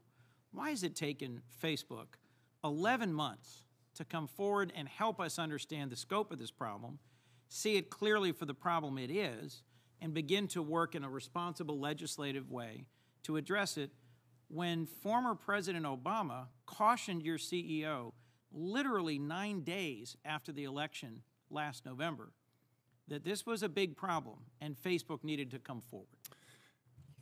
Thank you, Senator. I appreciate the question. The one clarification: when President Obama and Mr. Zuckerberg met and spoke, they were speaking about fake news generally. There was no discussion of foreign interference. But I think your larger point around our efforts to investigate and understand what we now see as a sophisticated and systemic effort to interfere in the election is one I do want to address. We actually published a white paper in April of 2017 that detailed our findings to that point. When the Office of the Director of National Intelligence issued its assessment in January, we weren't sitting around. Our threat intelligence team, which I mentioned earlier, had been looking at what we could learn from the 2016 election, and on the basis of that assessment, which we saw in January, started looking hard at the question of disinformation on Facebook and identified a number of practices that we thought would be helpful for the industry to be aware of and for the public to be aware of. So we publicly issued that white paper in April. Now, as you roll the clock forward and we continued our investigation, we did further analysis, and we did then discover the ads associated with the Internet Research Agency. And at that moment, we brought those advertisements and our learnings to Congress. We issued a public blog post telling the public what we had found, and we committed to continuing our investigation and continuing to commit to share what we learned with Congress. And I'd like to make one additional point, if I may. On that content that you've exhibited, what to me is so interesting about that is it reflects the sophistication, in my view, of what we're dealing with. So this is not just an online attack. This is an online attack that affects multiple companies, multiple platforms, and it's also paired to offline activity. This is a national security issue, and it's one that we are taking very seriously. I know my colleagues here are taking very seriously, and we do need to work together to make sure we understand the scope of the threat, and we need to continue to work with law enforcement to make sure we're sharing information and expertise to really address this thoroughly. I appreciate your response to my questions, and I'm grateful to Senators Graham and Whitehouse for today's hearing, to Senator Klobuchar for her leadership in putting forward legislation to try and tackle this significant challenge. But gentlemen, I wish we had the executive votes here and just take turns voting. And Senator Cruz. Thank you, Mr. Chairman. Welcome. I appreciate each of you coming and testifying today. You know, I recognize that a lot of folks in the media are, and even some members of this committee, are praising your companies for taking active steps to police some of the content on your sites. But I have to note that doing so raises troublesome concerns at the same time, particularly given the percentage of news and political information that Americans receive online through social media or through other online avenues. The prospect of Silicon Valley companies actively censoring the speech or the news content is troubling to anyone who cares about a democratic process with a robust First Amendment. Take one example, which is Google. In December of 2015, a professor at Northwestern University conducted a study analyzing Google search results. He searched for the names of all 16 presidential candidates at the time and discovered that Democrats on average had 7 favorable search results among Google's top 10, and Republican candidates had 5.9 positive articles. And indeed, of the major candidates at the time, Hillary Clinton had 5 positive search results and only 1 negative on the first page. Donald Trump had 4 positive and 3 negative search results on the first page. Bernie Sanders had 9 positive results without a single negative result on the first page. And a final candidate, the junior senator from Texas, had a total of 0 positive results on the first page.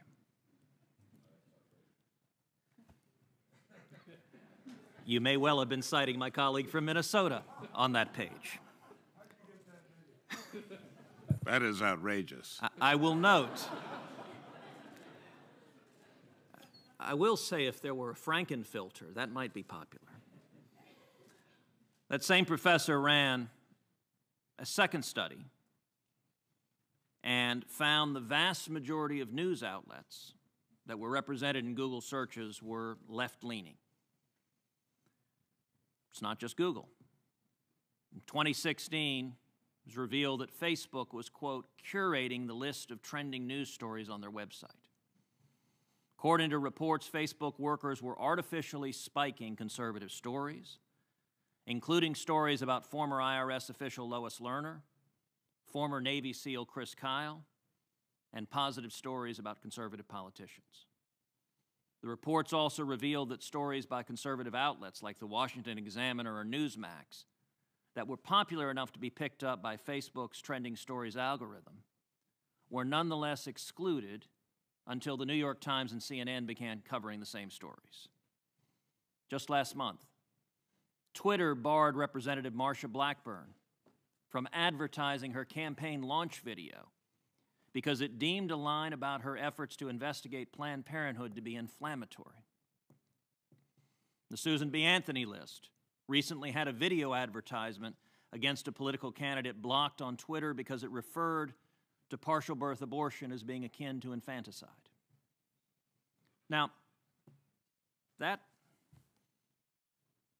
those are all political positions that people can take in our democratic society.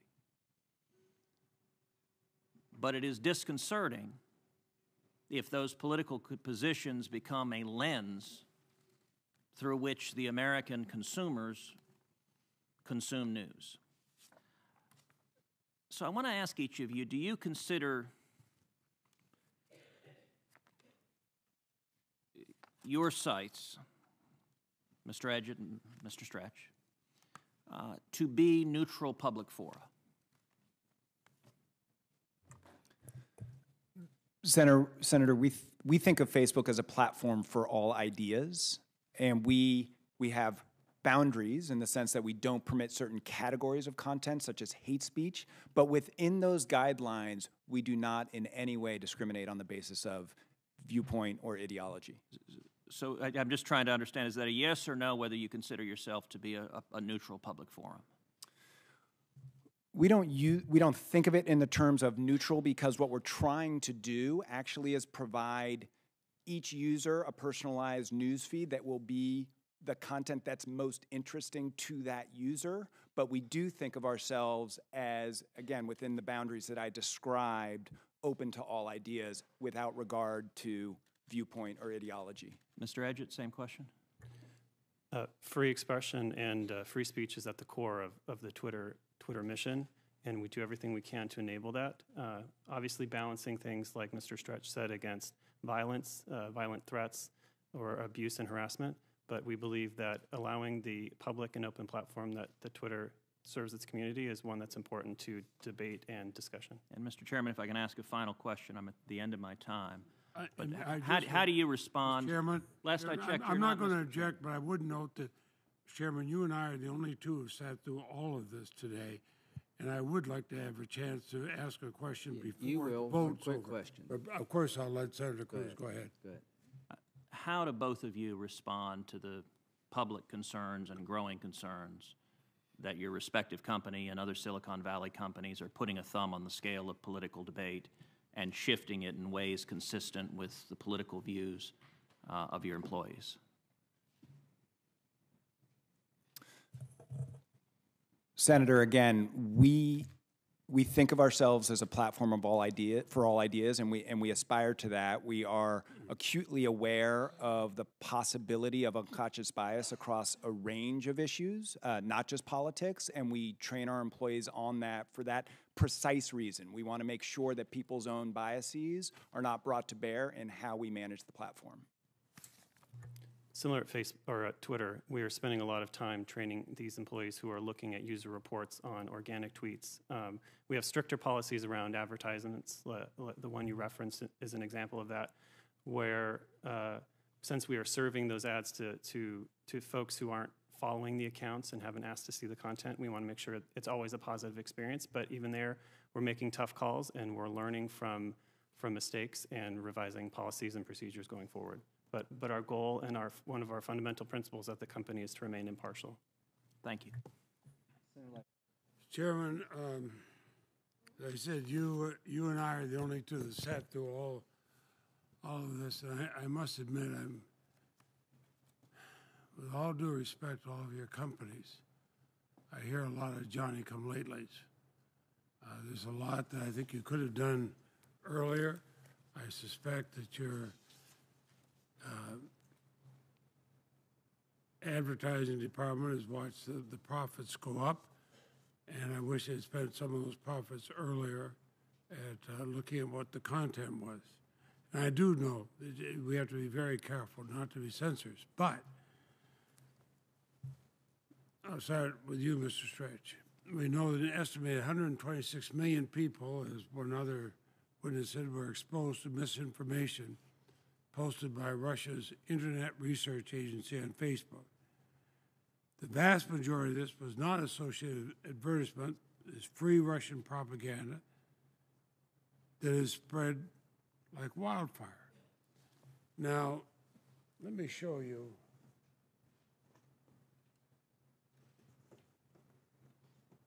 These strongly resemble pages you've already linked to Russia. At minimum, these pages are inflammatory. When I mentioned Johnny-come-lately, these were on today. And it's a problem. Now, can you tell me with certainty that none of these pages were created by Russian-linked organizations? They're very similar to some we've seen before.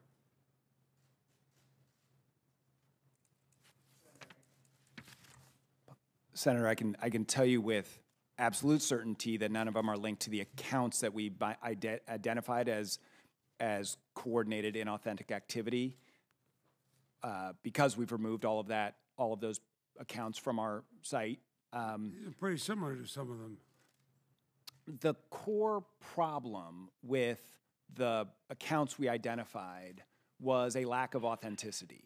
So it wasn't so much the content, although to be clear, much of that content is offensive and has no place on Facebook. But the real problem with what we saw was its lack of authenticity, the fact that it came from fake accounts masquerading as authentic individuals on Facebook.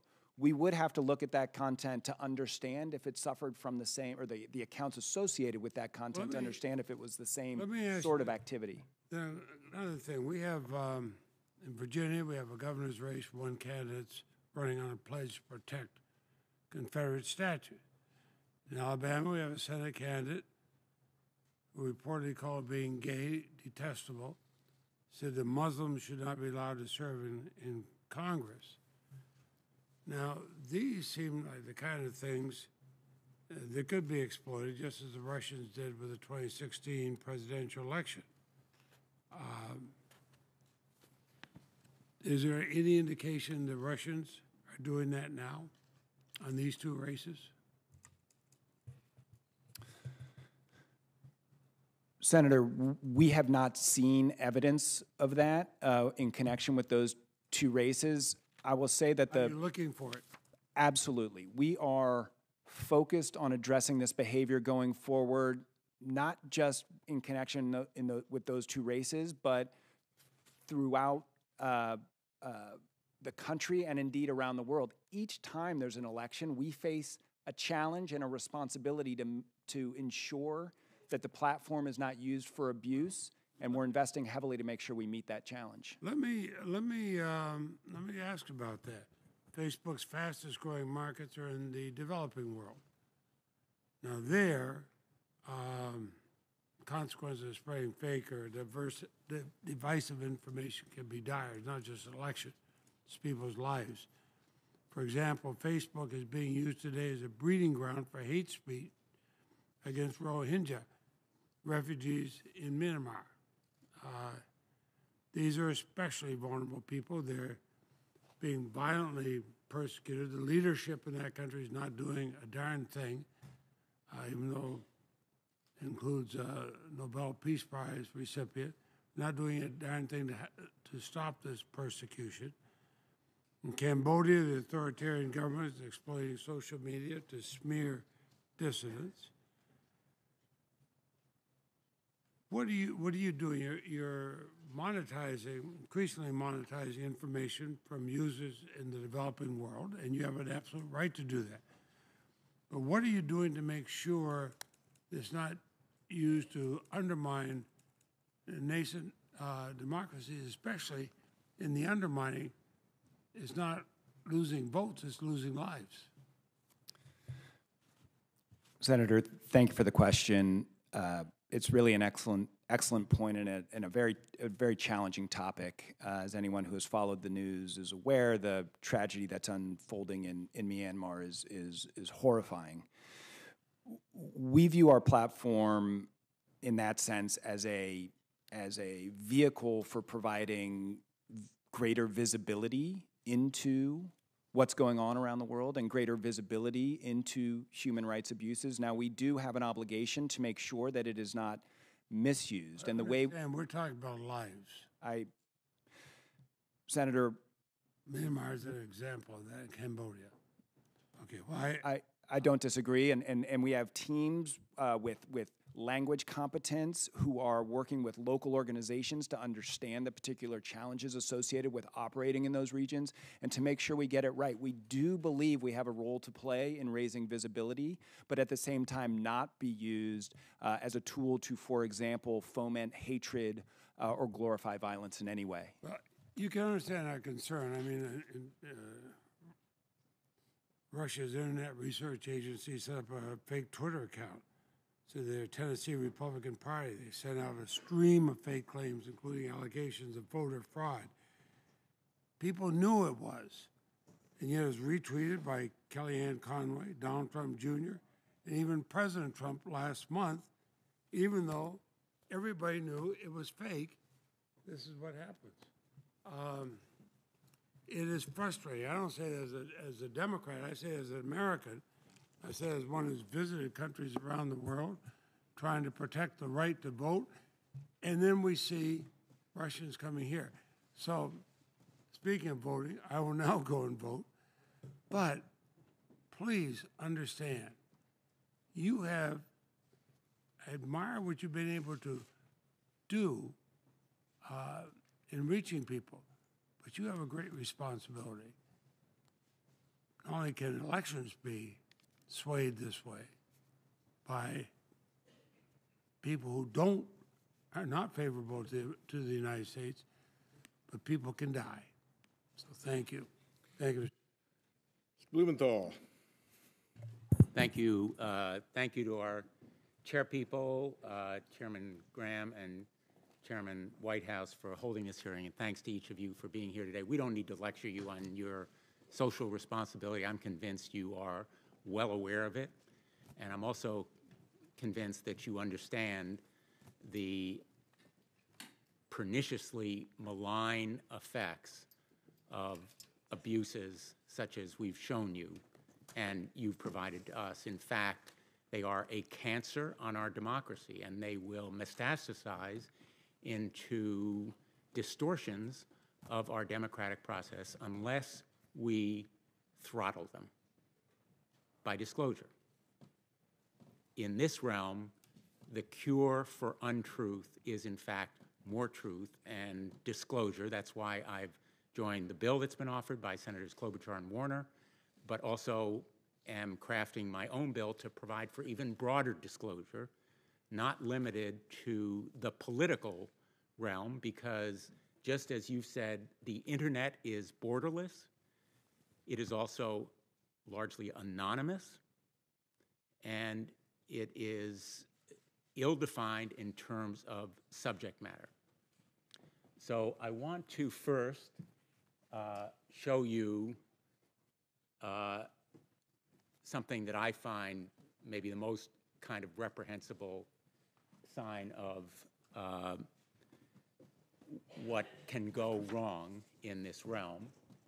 And it is from Twitter, provided to us. It shows, in effect, a deliberate misleading of people, you're aware of it, that they can vote, in effect, online. And my question to you is, using this celebrity's image, Aziz Ansari, who's well known to the group that's likely to believe it, prompted some people to think they voted, avoiding the line, save time, avoid line, when in fact their votes were completely negative. Do you know how many people voted, in quotes, in this way, thought they voted, but in fact were fooled? We aren't able to quantify that, but what we were able to see before we took down this and all other tweets like it as illegal voter suppression on our platform, and we've provided all of those tweets to the committee staff, is that there's an outpouring of tweets refuting these tweets as being false and illegal voter suppression. We saw 8 times as many tweets seen on the refuting tweets. We saw 10 times as many users retweeting tweets that warned other voters about But there's no question in your mind that this kind of image is voter suppression. By the way, I have 20, 30, 40 of them, so there may have been people discounting them, but at the same time, they kept reappearing. And you're telling us you have no way of knowing how many voters, in effect, wasted their efforts believing this false image, correct? We were focused on removing the content as quickly as we could. You can't tell us. Can you do the research to tell us? I'm not sure we're able to link. Can you commit that you will try? We will absolutely get your staff all the information we can. There's an area that we haven't covered, and if we still have Senator Coons's image from the heart of Texas, It's been taken away. it has been taken away, I'm told. So we can do without the image. Let me ask you, Mr. Stretch, that post or ad, whatever you call it, was in fact targeted to an audience, correct? So each of the posts was targeted to an audience. I confess I'm not sure precisely which one you're referring to. The one that had the image of, it's this one. It had an image of a soldier, and it referred to Hillary Clinton has a 69% disapproval rate among veterans. You'll recall. I'm familiar with it, yes, thank you. So this ad, among many others, was provided to our committee. I've been through, I think, a lot or most or perhaps all of the ads. And what struck me is not just the ads and how misleading they are, and you use the word sophisticated, absolutely right. These ads are sophisticated in their malignant distortion, but they're also targeted. In fact, the information that you provided us indicates this ad was targeted at people in the state of Texas, 18 to 65 years old. It had various other characteristics, interests, independence, or patriotism. That's true of most of the ads that you provided us. They have indicia of targeting, which also was extremely sophisticated, correct?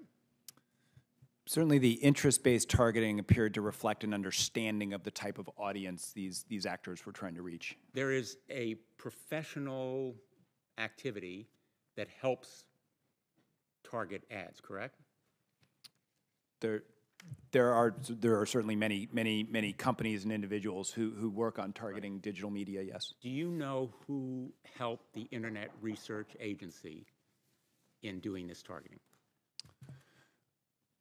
Senator, we're not able to essentially see behind the accounts. All we can see is the activity that's on our platform. So it could have been a political campaign that provided this information about targeting.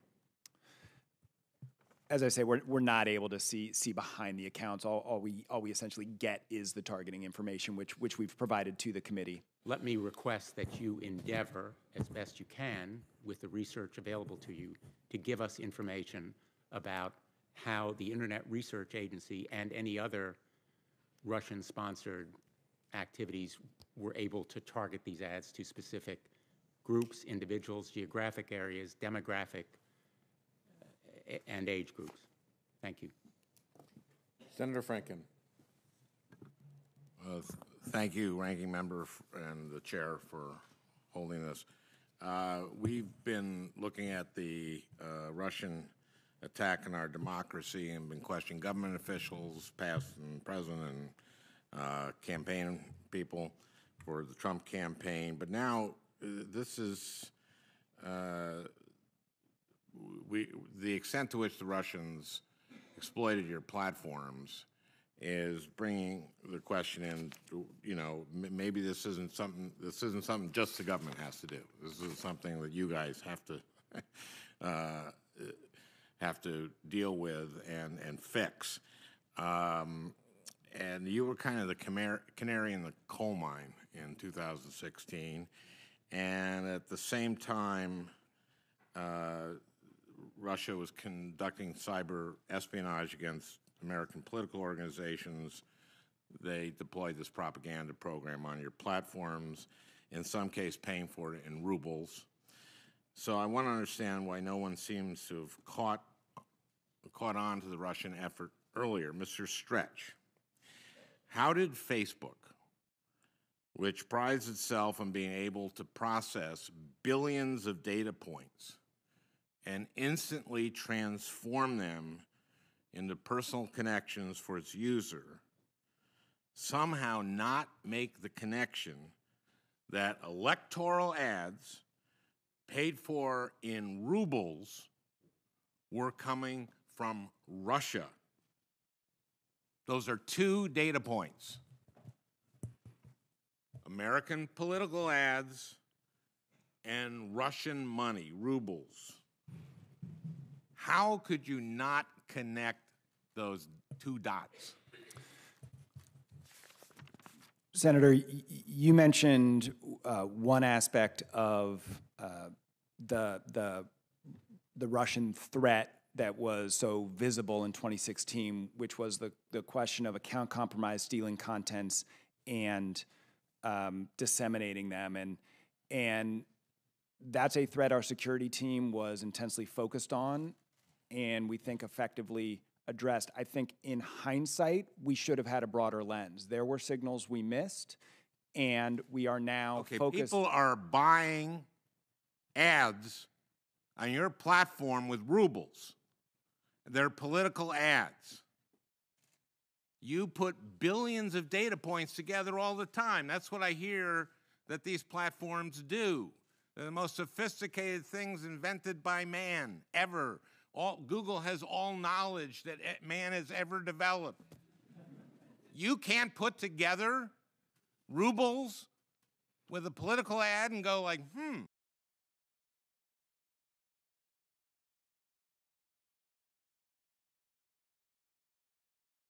Korean won.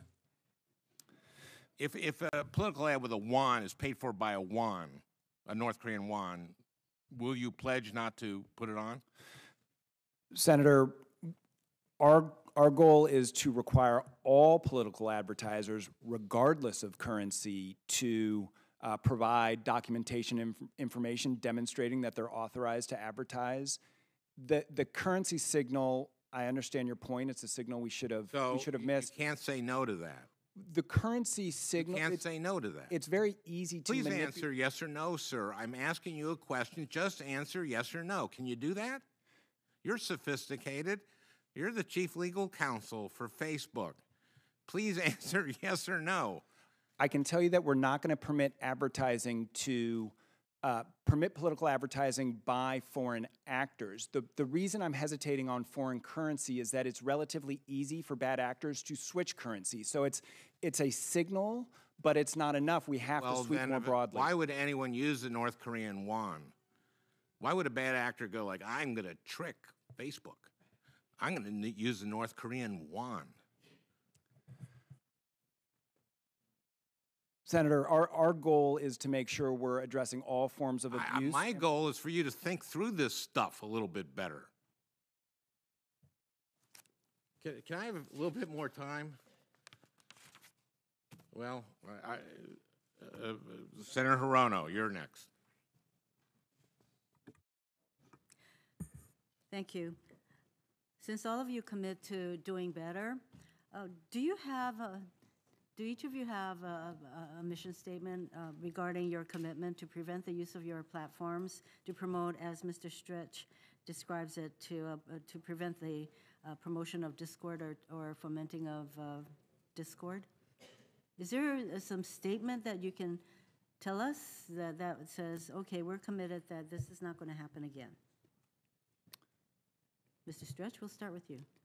So our mission is to give people the power to build community and bring the world closer together.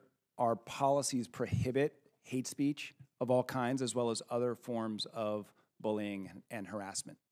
Well, one thing that you said, Mr. Stretch, in response to one of the other questions was, you said authenticity is our responsibility.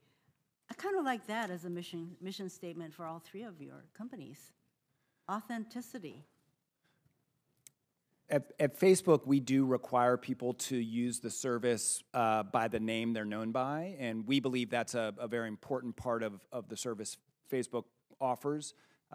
It is, to us, the cornerstone of authentic dialogue. We want to make sure people, when they come to Facebook, can trust the content they see, and it is our responsibility to make sure that we're enforcing that by policing bad actors who are using inauthentic accounts. Or a simple mission statement like, you can trust our platform. So to Mr. Edgett or Mr. Salgado, do you have a mission statement with regard to this particular concern that we are addressing in the hearing today?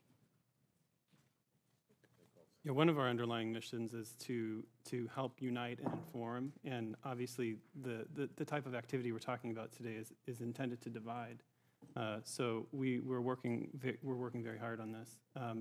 We have a policy around anonymity to allow free speech and expression, especially in more difficult parts of the world, to enable political dissidents or embedded journalists or human rights activists to take on a different persona, to speak truth to powerful individuals. So we're always trying to balance that with the ability to make sure that we're not trying to divide through political or state-sponsored acts like we're talking about today. Well, I'll let Mr. Salgado also respond briefly. Sure, briefly. Well, absolutely, and we just put out a public statement, I think it was even yesterday, about wanting to do better in this area and being committed to do so, and setting out some specific steps. Yes, we are very interested in the specific steps. And Mr. Stretch, you said that there are 150 people at Facebook just focused on the content of the content of what's on your platform. How many people do you have, Mr. Edgett, at Twitter to concentrate on the content and ferreting out the kind of content that would be deemed unacceptable, divisive? I realize there are a lot of First Amendment complicated issues, but how many people do you have? Well, we harness the power of both technology, algorithms, machine learning to help us, and also a large team of people that we call our trust and safety team and our user services team. It's hundreds of people. We're at a different scale than Facebook and Google, obviously, but we're dedicating a lot of resource to make sure that we're looking at user reports about activity on the platform that they think is violent or activity on the platform they think is illegal, and prioritizing that accordingly. So you have fewer people than Facebook. Facebook has 150. You said you have hundreds. No, we have hundreds. Hundreds. Across user services and trust and safety, looking at the issues of content on the platform. What about you? Google has thousands of people. There's many different products and different teams work on them, but internally we'll have thousands of people working on them. We also get a good deal of leads on content that we need to review for whether it's appropriate or not, that come from outside the company. You have thousands of people just focused on the content? On various types Mr. of content. Stretch indicated to us that he has at Facebook? You have thousands of people dedicated? We have thousands of people dedicated to make sure that content across our, remember Google has many different properties within it, but yes, the answer is we have thousands that look at content that has been reported to us as inappropriate. So in view of that, Mr. Stretch, do you think 150 people is enough people? Senator, to be clear, the 150 people I mentioned earlier is people whose full-time job is focused on addressing terrorism content on Facebook. In terms of addressing content on the site generally, we have thousands. And indeed, we have a community operations team that we announced earlier that this year that we were going to be adding additional thousands to the several thousands that are already working on this problem every day. It's pretty clear that this is a whole new sort of use or misuse of your platform, and you may have various ways to address terrorist content, but this is a whole other thing. I do have, may I ask one more question? This is a short one for Mr. Stretch, because you indicated that there were 126 million people who saw the content associated with the Internet Research Agency, and that may be just the tip of the iceberg because that was just from one source, and there may be plenty of other dark sources out there.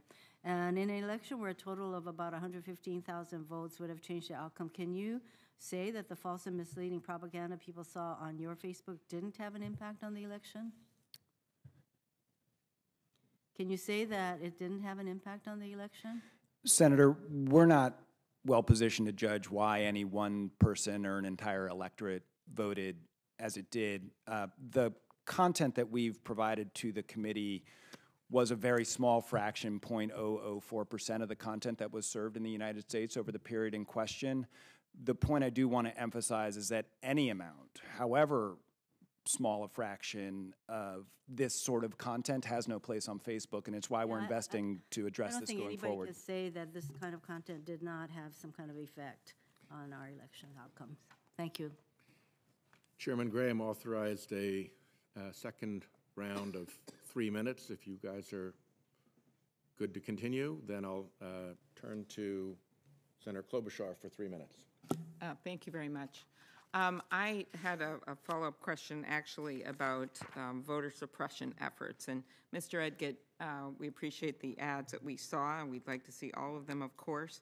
But some of the ads has been discussed contained misinformation, telling voters that they could vote online, which of course wasn't true. In fact, here's one of them, targeted, of course, telling people that they could just text Hillary to that number, and that's how they vote. And I mean, you have clearly stated this would be wrong, in fact, illegal, right? That's right. We took these down as illegal voter suppression. Right, and I appreciate that you did that, and you said there were more people, on that line that called them out, those kinds of things. But I just want people to understand what this is. Efforts like this are actually criminal. They're illegal. I'm not talking about your company here. I'm talking about people that are running these kinds of ads. I was thinking back to New Hampshire, where some of their people there had actually engaged in activity where they shut down a line so people couldn't get people to the polls, right? It was voter suppression. Right. The people that did that, one of them went to jail. 3 people got charged with crimes. And so my point here is that these kinds of ads, how serious this is voter suppression. It is actually illegal to do this. It is criminal. And I say it so that people understand why we need to have another kind of law in place, which is to police this conduct so that we don't have these kinds of things going on that are so very serious. And that's why Senator McCain and Senator Warner and I have come together. So thank you. Mr. Salgado, I just have just a remaining minute here. Our intelligence agencies have reported that the Kremlin is spending nearly $200 million a year, or that they had done that, spreading propaganda through outlets like RT. In the lead up to the election, President Putin of Russia sought to delegitimize the U.S. electoral system by intensifying critical coverage on RT. RT is one of the most popular channels on YouTube, is that right? Yeah, it is a popular channel on YouTube, yes. So YouTube provides a share of the advertising money that it makes on popular channels to the sponsors of those channels. And there's actually these Google calculators that can help estimate potential earnings based on page impressions. The more clicks, the more money is made. Is it safe to say here then that they make a significant amount of money in shared ad revenue from you? Is Google actually paying this Kremlin-owned entity, RT? I think RT is making money on ad revenues through their YouTube channel. That's But my do you actually pay them? Is Google paying them? I'm not sure exactly how the money flow goes, but we would certainly be involved in the remuneration to the YouTube channels. Okay, well, that sounds like you're paying them. It may be. The only reason I'm hedging is I don't know exactly the financial flow. So we'll follow up in writing That's on that fine, one then. yes. Okay, thank you. A couple of final, I hope, very quick questions. One for Mr. Edgett. With respect to both the graphic that Senator Klobuchar just showed you and the one that Senator Coons, or maybe it was Senator Blumenthal with Aziz Ansari on it. Right. You can at least tell us how many people obeyed the instruction and texted Hillary to 59925. You don't know what other behavior they engaged in, but you would know that. And you would also know who tweeted Clinton Kane with the hashtag presidential election on November 8th, 2016 between 8 a.m. and 6 p.m., correct? We would know the second one, but we wouldn't be able to tell whether someone picked up their phone and texted that number. Okay. So the second one you can get to us. And there's been kind of a bit of an atmosphere here that in terms of small dollar numbers, it's not such a big deal because you have such big platforms. Vice News talked with the owner of a Facebook page who uses Facebook ads to juice content. After spending $34,100, the man controlled pages with 1.8 million likes. With that distribution base, he was able to push out content that could hit some pretty serious numbers. Quote, with a few advertising dollars, one April video received more than 27 million views and over 450,000 shares, spreading so pervasively into the conservative media universe that Donald Trump's official Facebook shared it 2 days later, end quote. Would you agree based on that the percentage share of your revenues that a particular intrusion like this is not particularly relevant in terms of the harm to the public?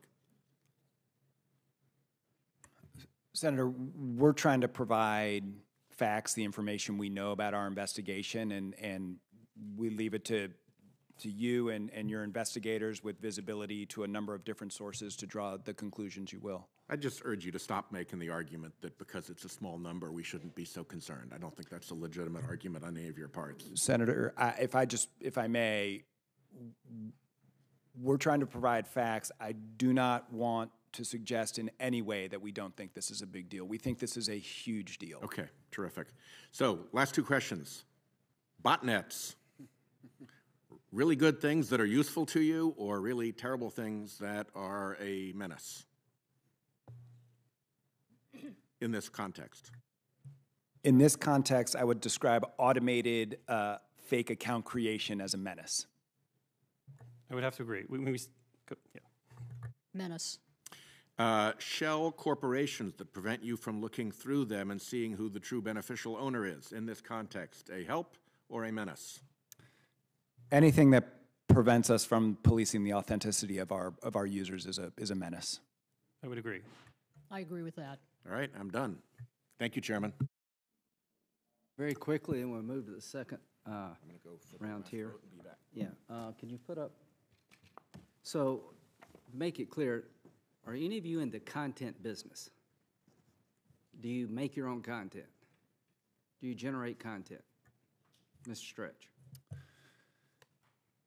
The vast majority of the content you see on Facebook is user-generated content. Okay, what percentage of content on Facebook do you generate?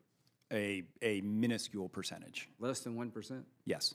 What about you, Mr. Edgett? Are you on the content business? We're not in the content business. We're not in the content business. This is a Mr. Smith. We'll talk about this in a minute. But this is a poster provided to the committee by Mr. Smith. It's on Islamic State's Niger News Telegram Messenger channels in April 2017. I hope they're out of business now. It encourages Islamic State supporters to distribute official Islamic State propaganda on Facebook, Twitter, and Google. It translates to, these are your domains, O supporters of the caliphate. So can you give me your, do you all agree it's bad for business if the American public perceives you as being able to have your platforms hijacked by terrorists to radicalize Americans. It's all bad for business, right? It's beyond bad for business, Senator. There's no place for terrorism on Facebook. Okay. We would agree with that. And our technology takes down 95% of terrorist accounts, 75% of them before their first tweet. Okay. Oh, I agree with that proposition. Okay, on May 22nd in Manchester, there's a suicide bombing where the man in question killed 22 people. There's an ISIS bomb-making instructional video on YouTube to build the explosive device. You took it down, it came back up. How do you prevent that from happening? Yeah, there are a few techniques to keep YouTube videos that violative of policy from coming back up. One is to, of course, take action on the account, but the more sophisticated way is to generate essentially a digital fingerprint of that video and then block future attempts to upload it. There are sometimes ways to evade it, but in general it works very well, and when it works perfectly. The other is to make sure that we have fast flagging processes so that when it comes back up again, it somehow evades us. We're notified of it by others or ourselves quickly and take it down again. In very short order, what have you learned today, Mr. Stretch? I've learned the seriousness of this committee and its approach to this topic. Mr. Edgett? I've learned we have a lot more work to do, and we're focused on doing that. Mr. Salgado? I think it's quite clear that this is a problem that's going to take the work of all the companies, policymakers, law enforcement, and NGOs to solve. Thank you all very much. We're going to do 2 more second rounds, and we've got to move to the second panel. Senator Franken. Thank you, Mr. Chairman. Mr. Stretch, representing Facebook, would not commit to not accepting political ads paid for with foreign money. I asked him a yes or no. He would not answer. So I'd like to ask the same question of you, Mr. Edgett, and you, Mr. Salgado. Will Twitter and Google commit today to stop running electoral ads on American political campaigns that are paid for by foreign actors? I don't believe we do. We'll have to get back to you. And part of the initiative around transparency on who's paying for an ad is to help educate as well as who's behind the advertisement. But I don't believe we take rubles. Okay. Just yes or no, will you not take foreign political ads paid for with foreign money? I think yes. Okay. I would want to check to make sure it's a good signal. If it's a good signal, yes. If it's not a good signal, then it's not a good approach. But the intention of it is consistent. That's right. Okay. You know, foreign companies actually can't legally do that. Right. Foreign companies can. That's right. So the trick is to make sure that it is a signal that gives us the right hit. It's a very good signal, and so it may be the right one to use. Okay. Yeah. Okay. Foreigners can't, use money in our campaigns. You know that, right? It's illegal. So you want to know if it'd be a good signal whether to do something illegal or not? No, the question is whether it's a signal, if it's a good enough signal on illegality. But but you're absolutely right. There's not going to be room for I think it's a very that. plain question. Okay. Mr. Stretch, ProPublica recently reported that up until last month, Facebook allowed advertisers using the company's self-service ad buying platform to target more than 2,000 people who express interest in the topic of, quote, Jew hater and other anti-Semitic themes. Apparently, these categories were created by an algorithm, not a human being. And Facebook removed them from the ad platform, but only after reporters notified the company about it. Mr. Stretch, I understand that Facebook has since taken a number of steps to prevent targeting based on self-reported interests, but I question how such categories could be generated and allowed to persist without any human oversight. Is it possible that Facebook really didn't know that these categories existed until the media told you?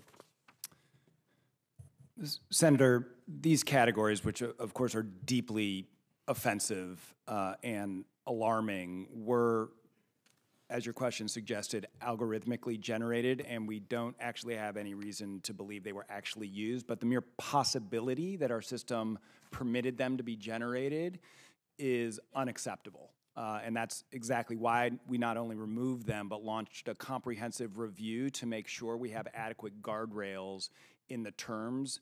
So you don't know how many people saw those ads? We're not aware of evidence that they were used, but the point I'm trying to make, Senator, But you don't know that they weren't. We don't know for certain that they were never used. That's certainly correct. What we want to do is learn from this and make sure that with respect to the interest categories that we permit advertisers to target against, obviously are not so vile and not so offensive, and we're putting in place safeguards to address it. I know I'm out of time, Mr. Chairman, but you don't know how much revenue you generated from ad campaigns targeting Jew haters. We're not aware of any revenue that was generated using that target. Yeah, but that's not, you don't know whether you did or not, and therefore you don't know. The answer to my question is I don't know. The answer to your question is I'm not aware of any revenue that was generated. We have no reason to believe they were used, but I cannot say that without equivocation. Thank you. Senator Kennedy. Thank you, Mr. Chairman. Gentlemen, let me say once again, I'm very proud that you're here representing companies that are American companies. And I do believe you do enormous good. But I do find your power breathtaking. I don't believe that you have the ability to determine the identity of all your advertisers. You're good, but you're not that good. I don't believe you. And I'm not saying you're not telling the truth. I just don't think that you can because they change so quickly. I also agree with Senator Durbin. We've got to be careful here. If we tell you, go forth and don't run any more advertisements that are divisive, well, that's going to require you to edit and censor content. And that kind of bothers me, too. Here's my question on an unrelated subject, though it is related, because none of this would be possible without your ability to target people. If I came to you, let's suppose I'm a liquor advertiser, and let me start with Google, because I didn't mean to pick on Facebook the whole time. And I came to Google and I said, look, I want to run some liquor ads. Can you put together for me a list of everybody who's depressed? Could you do that? I don't think we would have the ability to do that or anything close to doing that. Okay, how about could Facebook do that? Absolutely not. Okay, could you put together, could I come to Facebook and say, I sell diet pills? Can you put together for me a list of all teenagers who think they're overweight? No. You couldn't? No. Well, I'm looking at a report from the Australian in May of 2017 where it reported that Facebook put together a 23-page memo for an advertiser demonstrating how it could micro-target 6.4 million teenagers during moments of emotional vulnerability when they were stressed and anxious and insecure. Was that reporting wrong?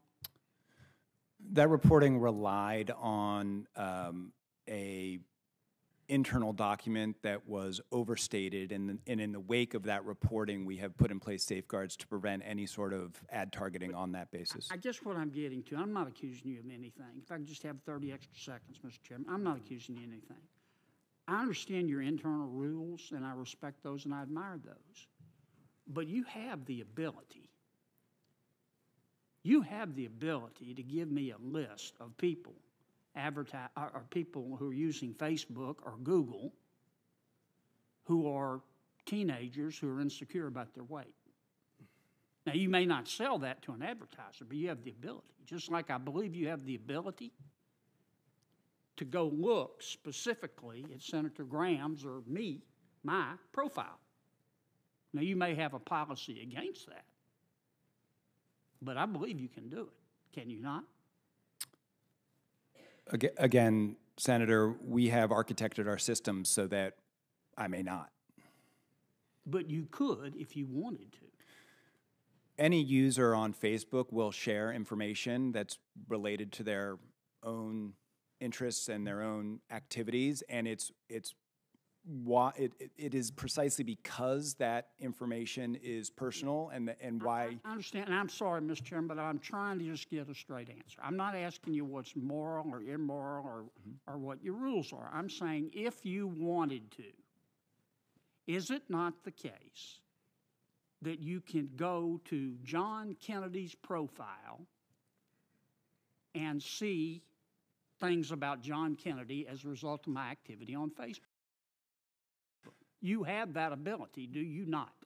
Certainly, Senator. Any user, including myself, could navigate to your profile and see what you've chosen to share on Facebook. Does Twitter have that ability? Yeah, largely our profiles are public, so all of the things that you've liked or retweeted or tweeted. Does Google have that ability? If you went to your accounts.google.com page, you would see what we have. That's not what I'm asking. I'm sorry, Mr. Chairman. I'm just trying to get. I don't mean to be rude. I just want a straight answer. Okay. If I'm the president of your company and I came to you, and no disrespect, but said, here's an order.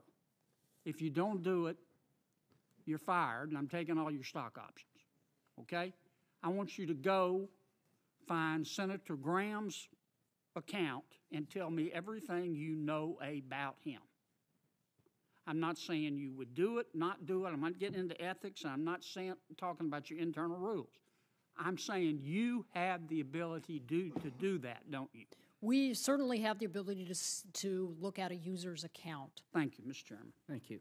Thank you to the panel, and we'll have the second panel. Thank you very much. Thank you all very, very much. I don't remember the questions from our friend, but we didn't get an answer. Yeah. If you go on, if you're really concerned about it, persist in the answer.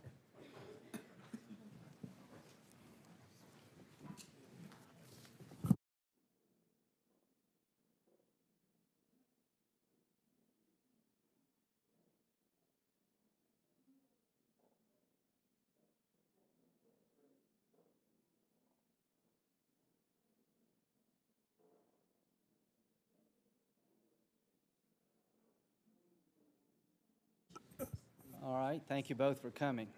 Could you please raise your right hand? You solemnly affirm that the testimony you're about to give this subcommittee is the truth, whole truth, nothing but truth, so help you God. Please.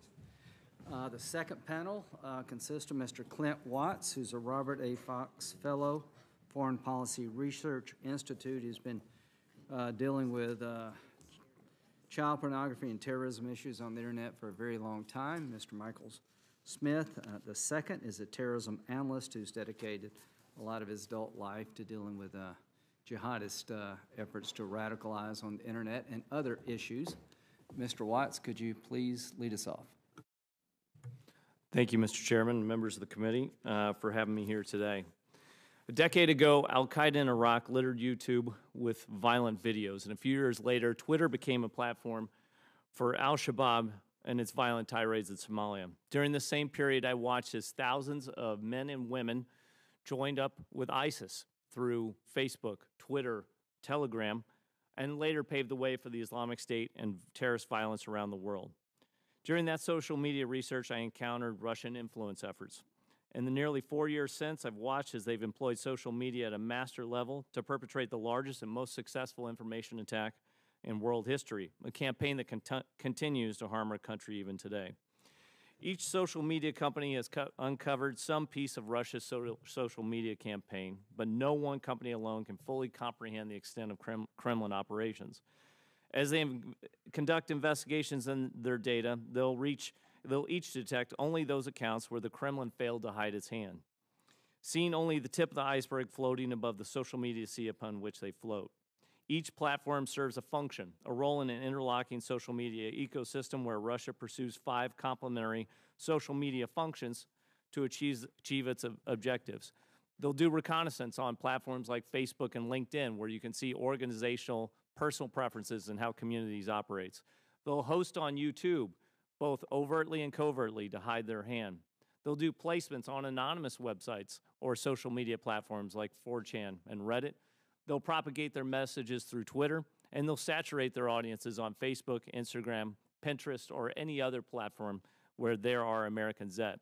Russia employs all social media in concert to achieve its influence. As a hypothetical example, an anonymous forgery placed on 4chan can be discussed by Kremlin Twitter accounts, who can then amplify those discussions with social bots. A Russian state-sponsored outlet on YouTube can report on that Twitter discussion.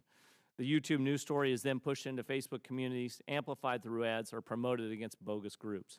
Each social media company will see a part, but unless all the social media companies share their data, no one can fully comprehend the scope of Russia's manipulation and the degree of their impact.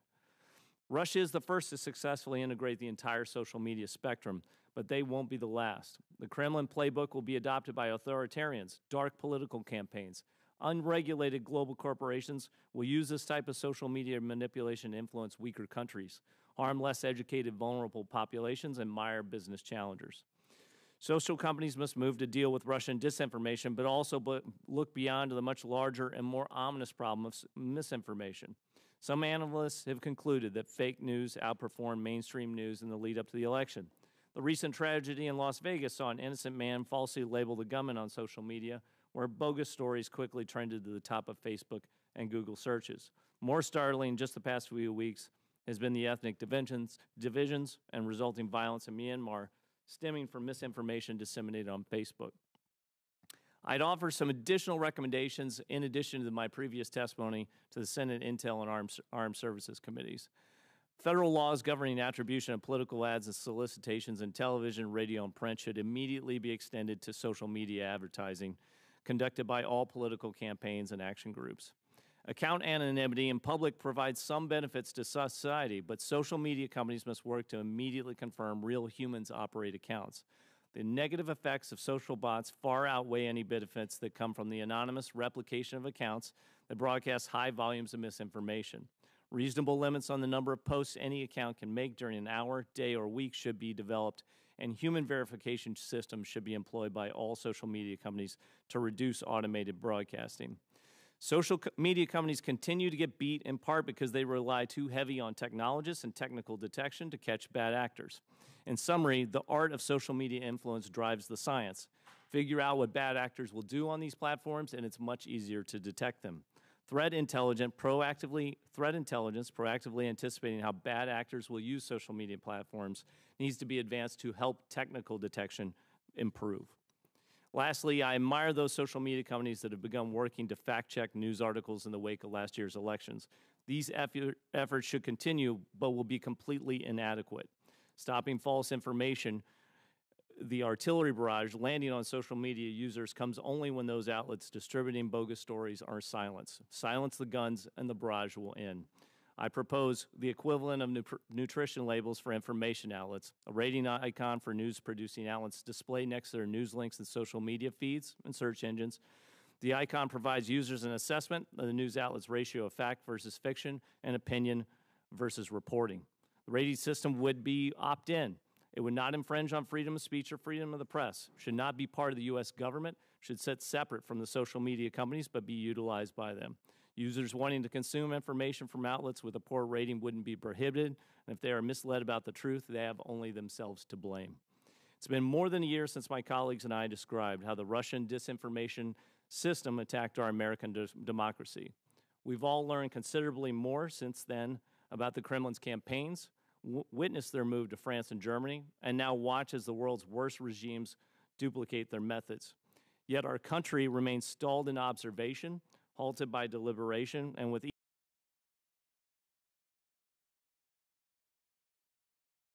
companies and democracies around the world don't have any more time to wait. In conclusion, civil wars don't start with gunshots, they start with words. America's war with itself has already begun. Russian influence is rife. We all must act now on the social media battlefield to quell information rebellions that can quickly lead to violence and make the United States of America the divided states of America. Thank you. Chairman Graham, Ranking Member Whitehouse, distinguished subcommittee members and staff, I am honored by the opportunity to participate in this hearing concerning one of the most pressing challenges for America's national security, the global influence operations being waged in the cyber domain by foreign terrorist organizations whose members have converted American companies' popular social media and file-sharing sites into tools used to incite violence against Americans and our closest allies. The bottom line up front, the environment terrorists have found it so easy to operate in online is one which American companies could have reshaped years ago when the American-born al-Qaeda cleric Anwar al-Awlaki used tools like Facebook and YouTube to expand al-Qaeda's reach into our homeland, meanwhile petitioning for attacks like the one that occurred at Fort Hood in 2009. In more recent years, the surge of attacks executed in the West by Islamic State supporters not trained in its primary areas of operation indicates Islamic State has achieved a power of persuasion sufficient to remotely accelerate the radicalization process, culminating in a resort to violence. During this time, American companies whose technologies have been used by Islamic State and other terrorist groups to expand their capabilities to recruit and incite violence have yet to develop countermeasures which effectively deter terrorists from continually exploiting their technologies. That situation very likely influenced Russian intelligence officials' calculations when assessing the feasibility of plans to harness these companies' technologies to undertake their influence operation targeting American voters. In mid-2014, Islamic State began converting popular social media and file-sharing sites into tools used to wage the most aggressive and effective global influence operation of any terrorist group in history. With unprecedented efficacy, Islamic State propaganda broadcast globally using tools like YouTube and Google Drive has helped engineer perceptions of the group which enable it to persuade supporters to execute attacks here in the West. Social media platforms like the one managed by Twitter have been used by Islamic State to not only grow the audience for this propaganda, but to also identify prospective recruits. Islamic State has meanwhile used Twitter to promote hit lists containing targets for attacks in the United States and to crowdsource threat campaigns against journalists and terrorism analysts, myself included among them. Islamic State members have also used Twitter to advertise their contact credentials on encrypted and difficult-to-monitor chat applications like Telegram Messenger. In 2014, the emergence of large pro-Islamic State networks on social media platforms like the one managed by Twitter highlighted persistent deficiencies in strategic analysis against terrorist elements on the parts of American social media companies. Since then, increasingly aggressive account suspension and content removal initiatives undertaken by companies like Twitter, Facebook, and Alphabet have failed to dissuade Islamic State members from exploiting their technologies to encourage support for the group. The same can be said for al-Qaeda. Other alarming deficiencies are evinced by Alphabet's policies. Notably, Alphabet has allowed YouTube and Google Drive users to promote videos featuring guidance provided by Salafi jihadist clerics like al-Awlaki. Killed earlier this year, senior Islamic State official Turki al-Bin Ali is another cleric whose guidance can easily be found on YouTube. These videos help generate buy-in for Salafiyya Jihadiyya. This ideology informs the agendas of al-Qaeda and Islamic State and other groups comprising the global jihad movement. This ideology imbues adherents with a sense of urgency to defend their faith vis-a-vis support for terrorism campaigns waged against Americans and our allies. In addition to global broadcasting capabilities and worldwide connectivity with supporters, other factors make these companies' technologies attractive tools for terrorists. Notably, most of these companies allow account managers whose identities are unknown to them to simultaneously use various technologies, such as virtual private networks or VPNs, to mask their physical locations when active on these popular websites. This translates to an absence of risks encountered by Islamic State propagandists, recruiters, and supporters sufficient to deter them from continually exploiting these companies' technologies. Because if they are using the right VPNs, as Islamic State has encouraged its supporters to do for several years, it can be impossible for authorities to identify their physical locations once suspicious or illegal activity has been observed. Certainly, the same applies to a wide range of other illicit actors who are active on these platforms. Ultimately, American companies are not doing all they possibly can to mitigate threats emanating from popular spaces of the internet managed by them. Thank you again for this opportunity. I look forward to further discussing the set of problems with you. And if I may, that poster that you shared earlier, the Nashir News Telegram channels, there are several hundred concurrently running at this time right now. And I think that the subcommittee members would be interested in knowing that there has been an explosion of chatter during this hearing which suggests there may be a link to Islamic State and recent events that just unfolded during this hearing in New York.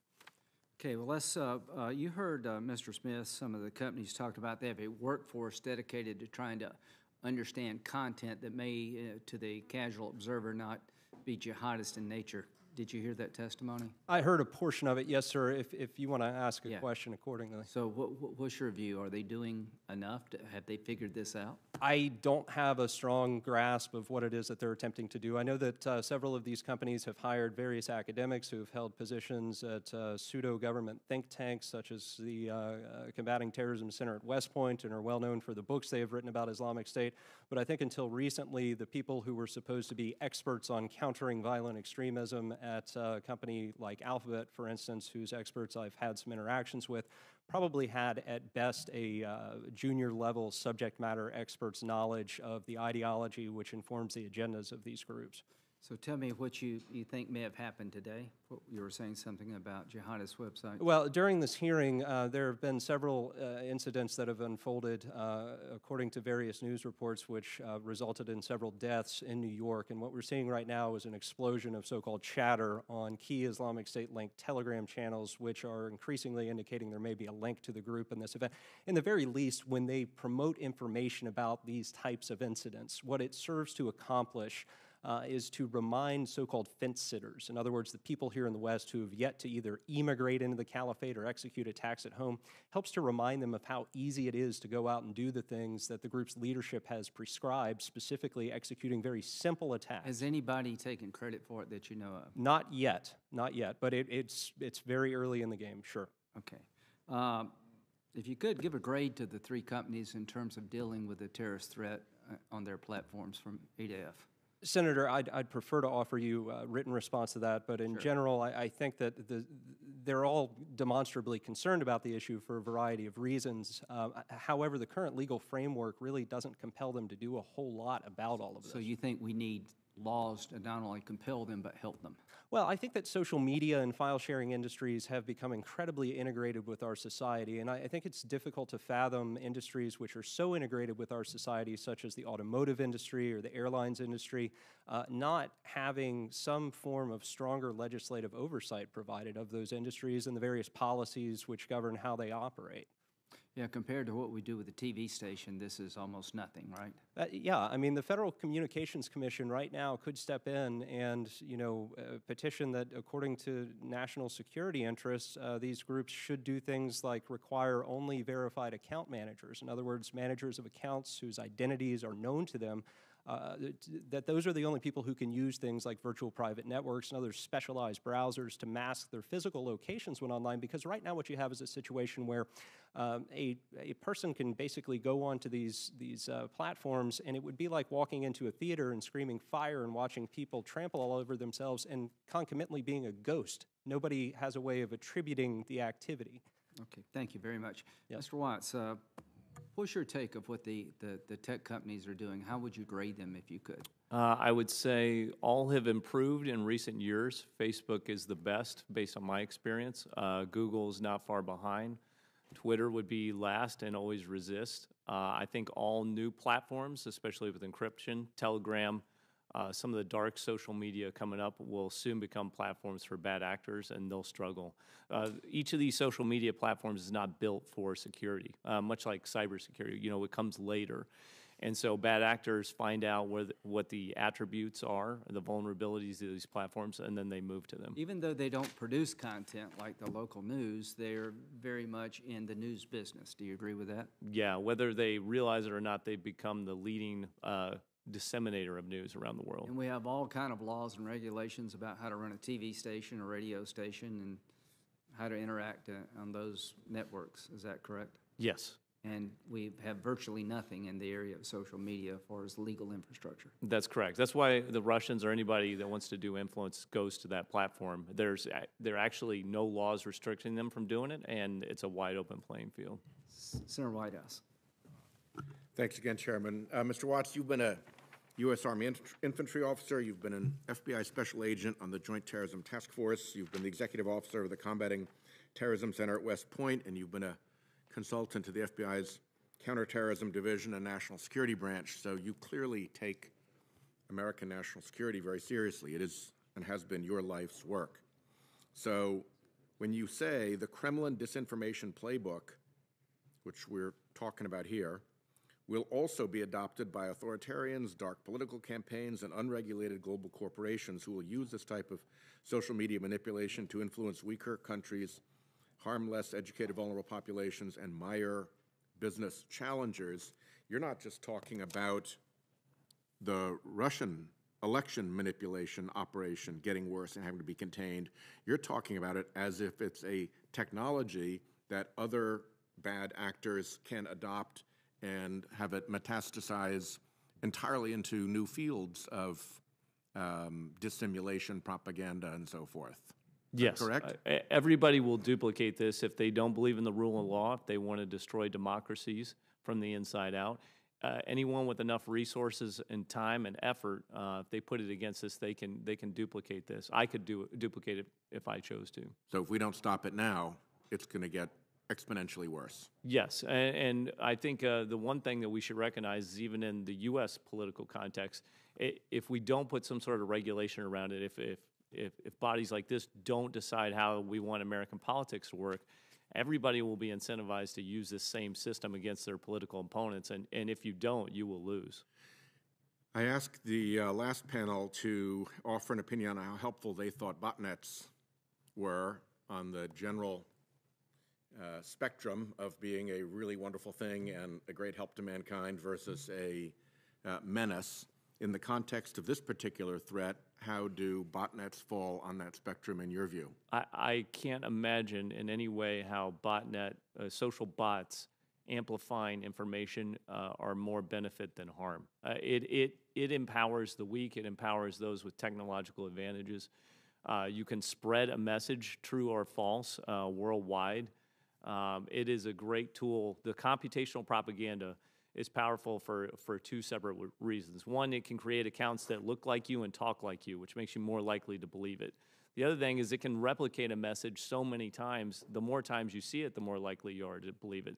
So it can actually create false worlds in the social media space. Sounds like both of those characteristics are fraud characteristics. Yeah, it Not could be. showing up who you are and pretending that you're bigger or more than you are. Yeah, you could employ the same system even for spear phishing campaigns, in the financial space to hack into accounts. You can put out, false information or spear phishing in a very dramatic way for any cause. How about shell corporations? Are they a hindrance to trying to penetrate these disinformation campaigns and figure out who's really involved? Yes, I mean, I'm actually surprised that the Russians made the mistake of buying ads directly through the Internet Research Agency. I would have thought they would use a cutout or rented more. I would have used some sort of intermediary. That's a more sophisticated intelligence approach, and one the Kremlin made a mistake on this time. By the way, crazy eventuality.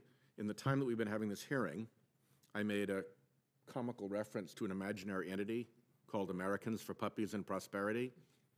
In the time that we've had this hearing since I mentioned that, there is now an Americans for Puppies and Prosperity up with a picture of a puppy, and it's being tweeted out. So, congratulations. I was recently in Finland, working, I presented to the Europeans for the new hybrid center to fight this kind of, and before we had even left, there was a false account posing as the hybrid center they launched in Europe. So let me jump into the problem of the dark web, particularly when you're dealing with recruitment for jihadi violence.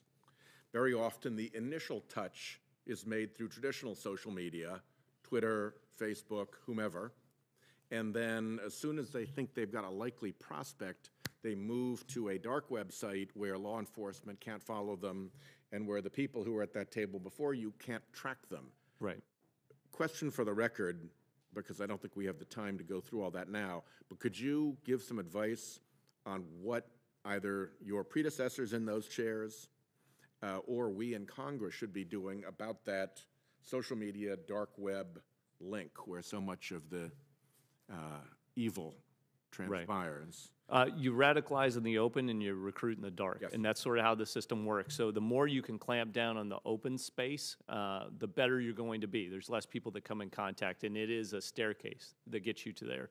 Last question. If X is the total amount of Russian election propaganda interference activity taking place in America, how much of that X do you think your predecessors in those chairs are aware of and addressing? Only almost all, a tiny proportion? No, a fraction of it. We monitored networks in the lead up to the election going back 2015, 2016.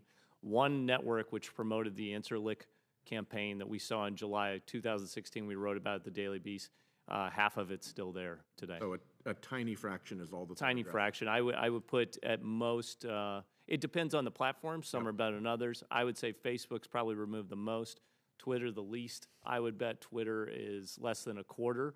And remember that this didn't end on Election Day. They're repopulating these social media platforms ad nauseum, and they're trying to influence and infiltrate every U.S. audience space, by the way. The Russians see it on both sides, left, right, whatever it might be. Chairman, thank you very much. Thank you. If the two remaining senators could share 5 minutes, I'd appreciate it, because we got a pretty hard stop here. Senator Kennedy. I want to thank Senator Graham and Senator Whitehouse for holding this hearing, and I want to thank you for being here. I'll try to do it quickly. Do you believe that Facebook, Twitter, and Google have the ability right now to identify with accuracy who their advertisers are? Not who they say they are, but who they are. No. Do you? I believe they could create policies to enable them to accomplish that set of objectives. Certainly, right now, the indication is that they do not have policies in place that enable them to understand exactly who is advertising on their platforms. Okay.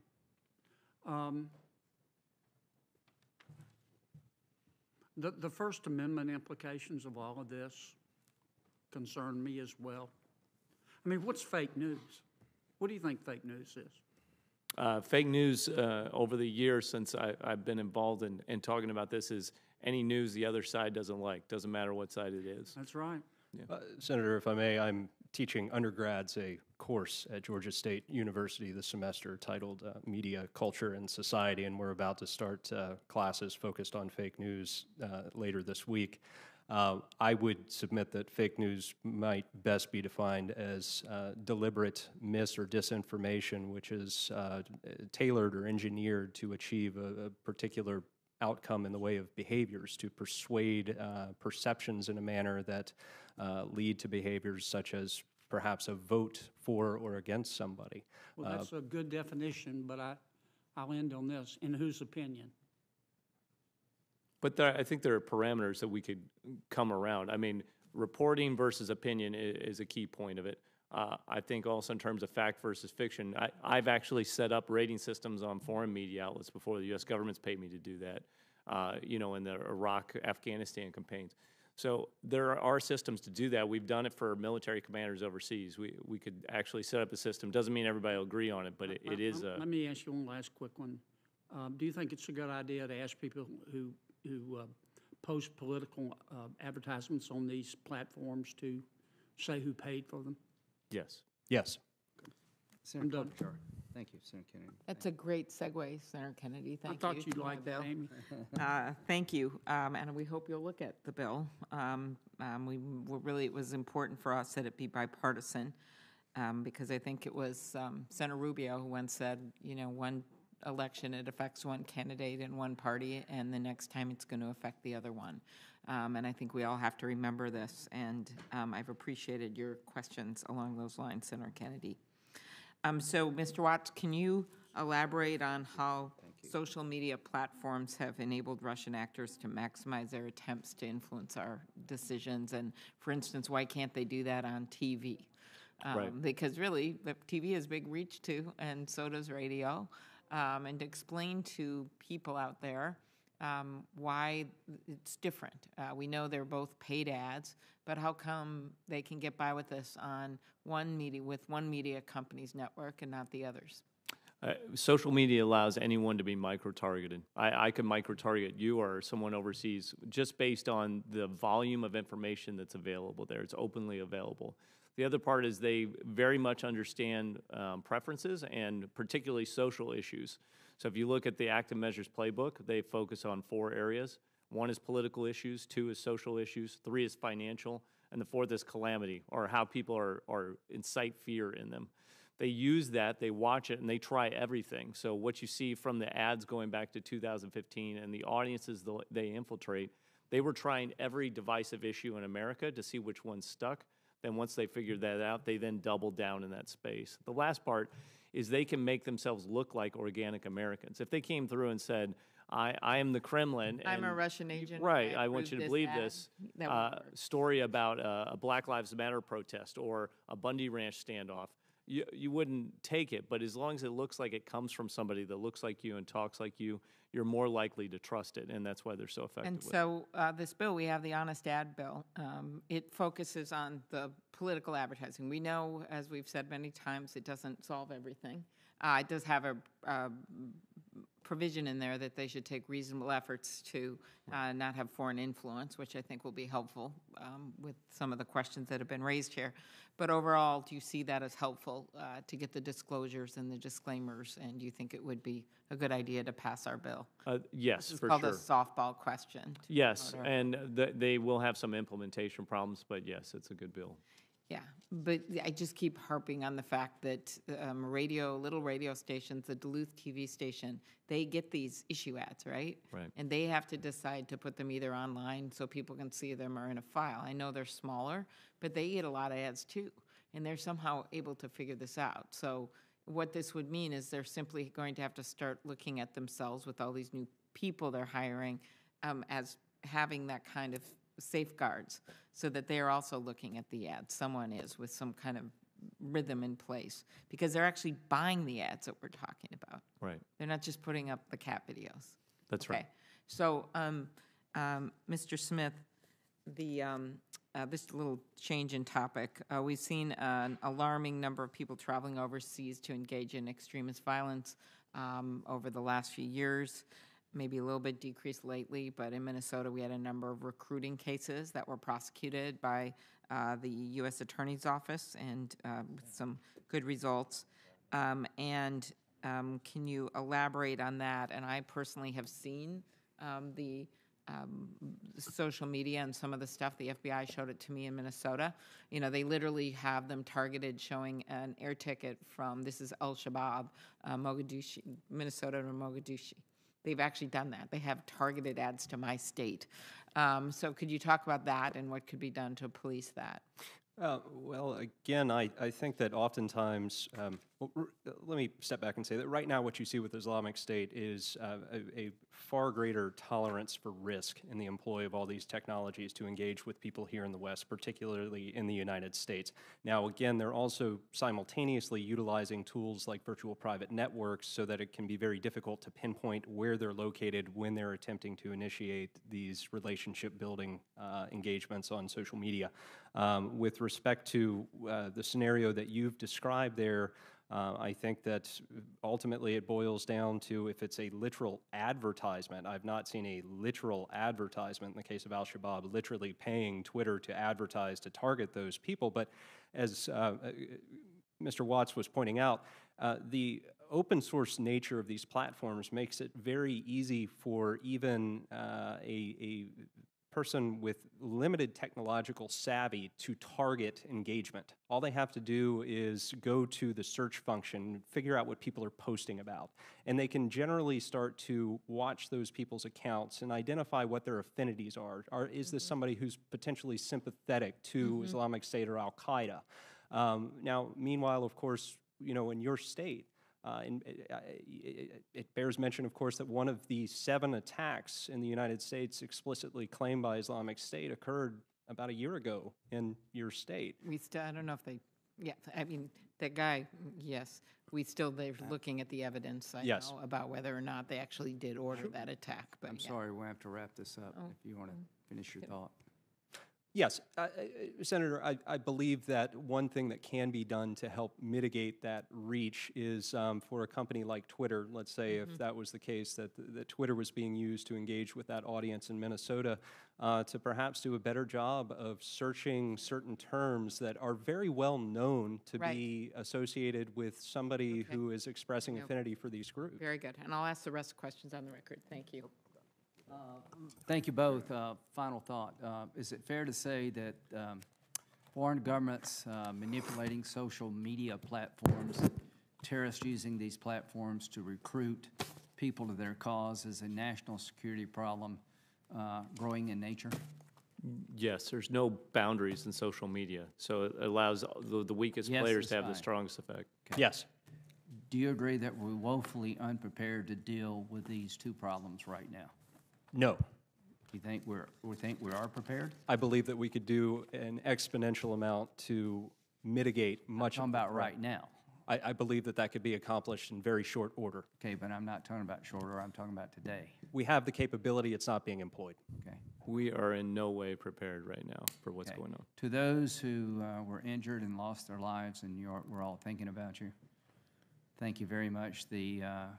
We'll have open for 1 week. Anybody who would like to submit anything for the record. The hearing's adjourned. Thank you both. Thank you.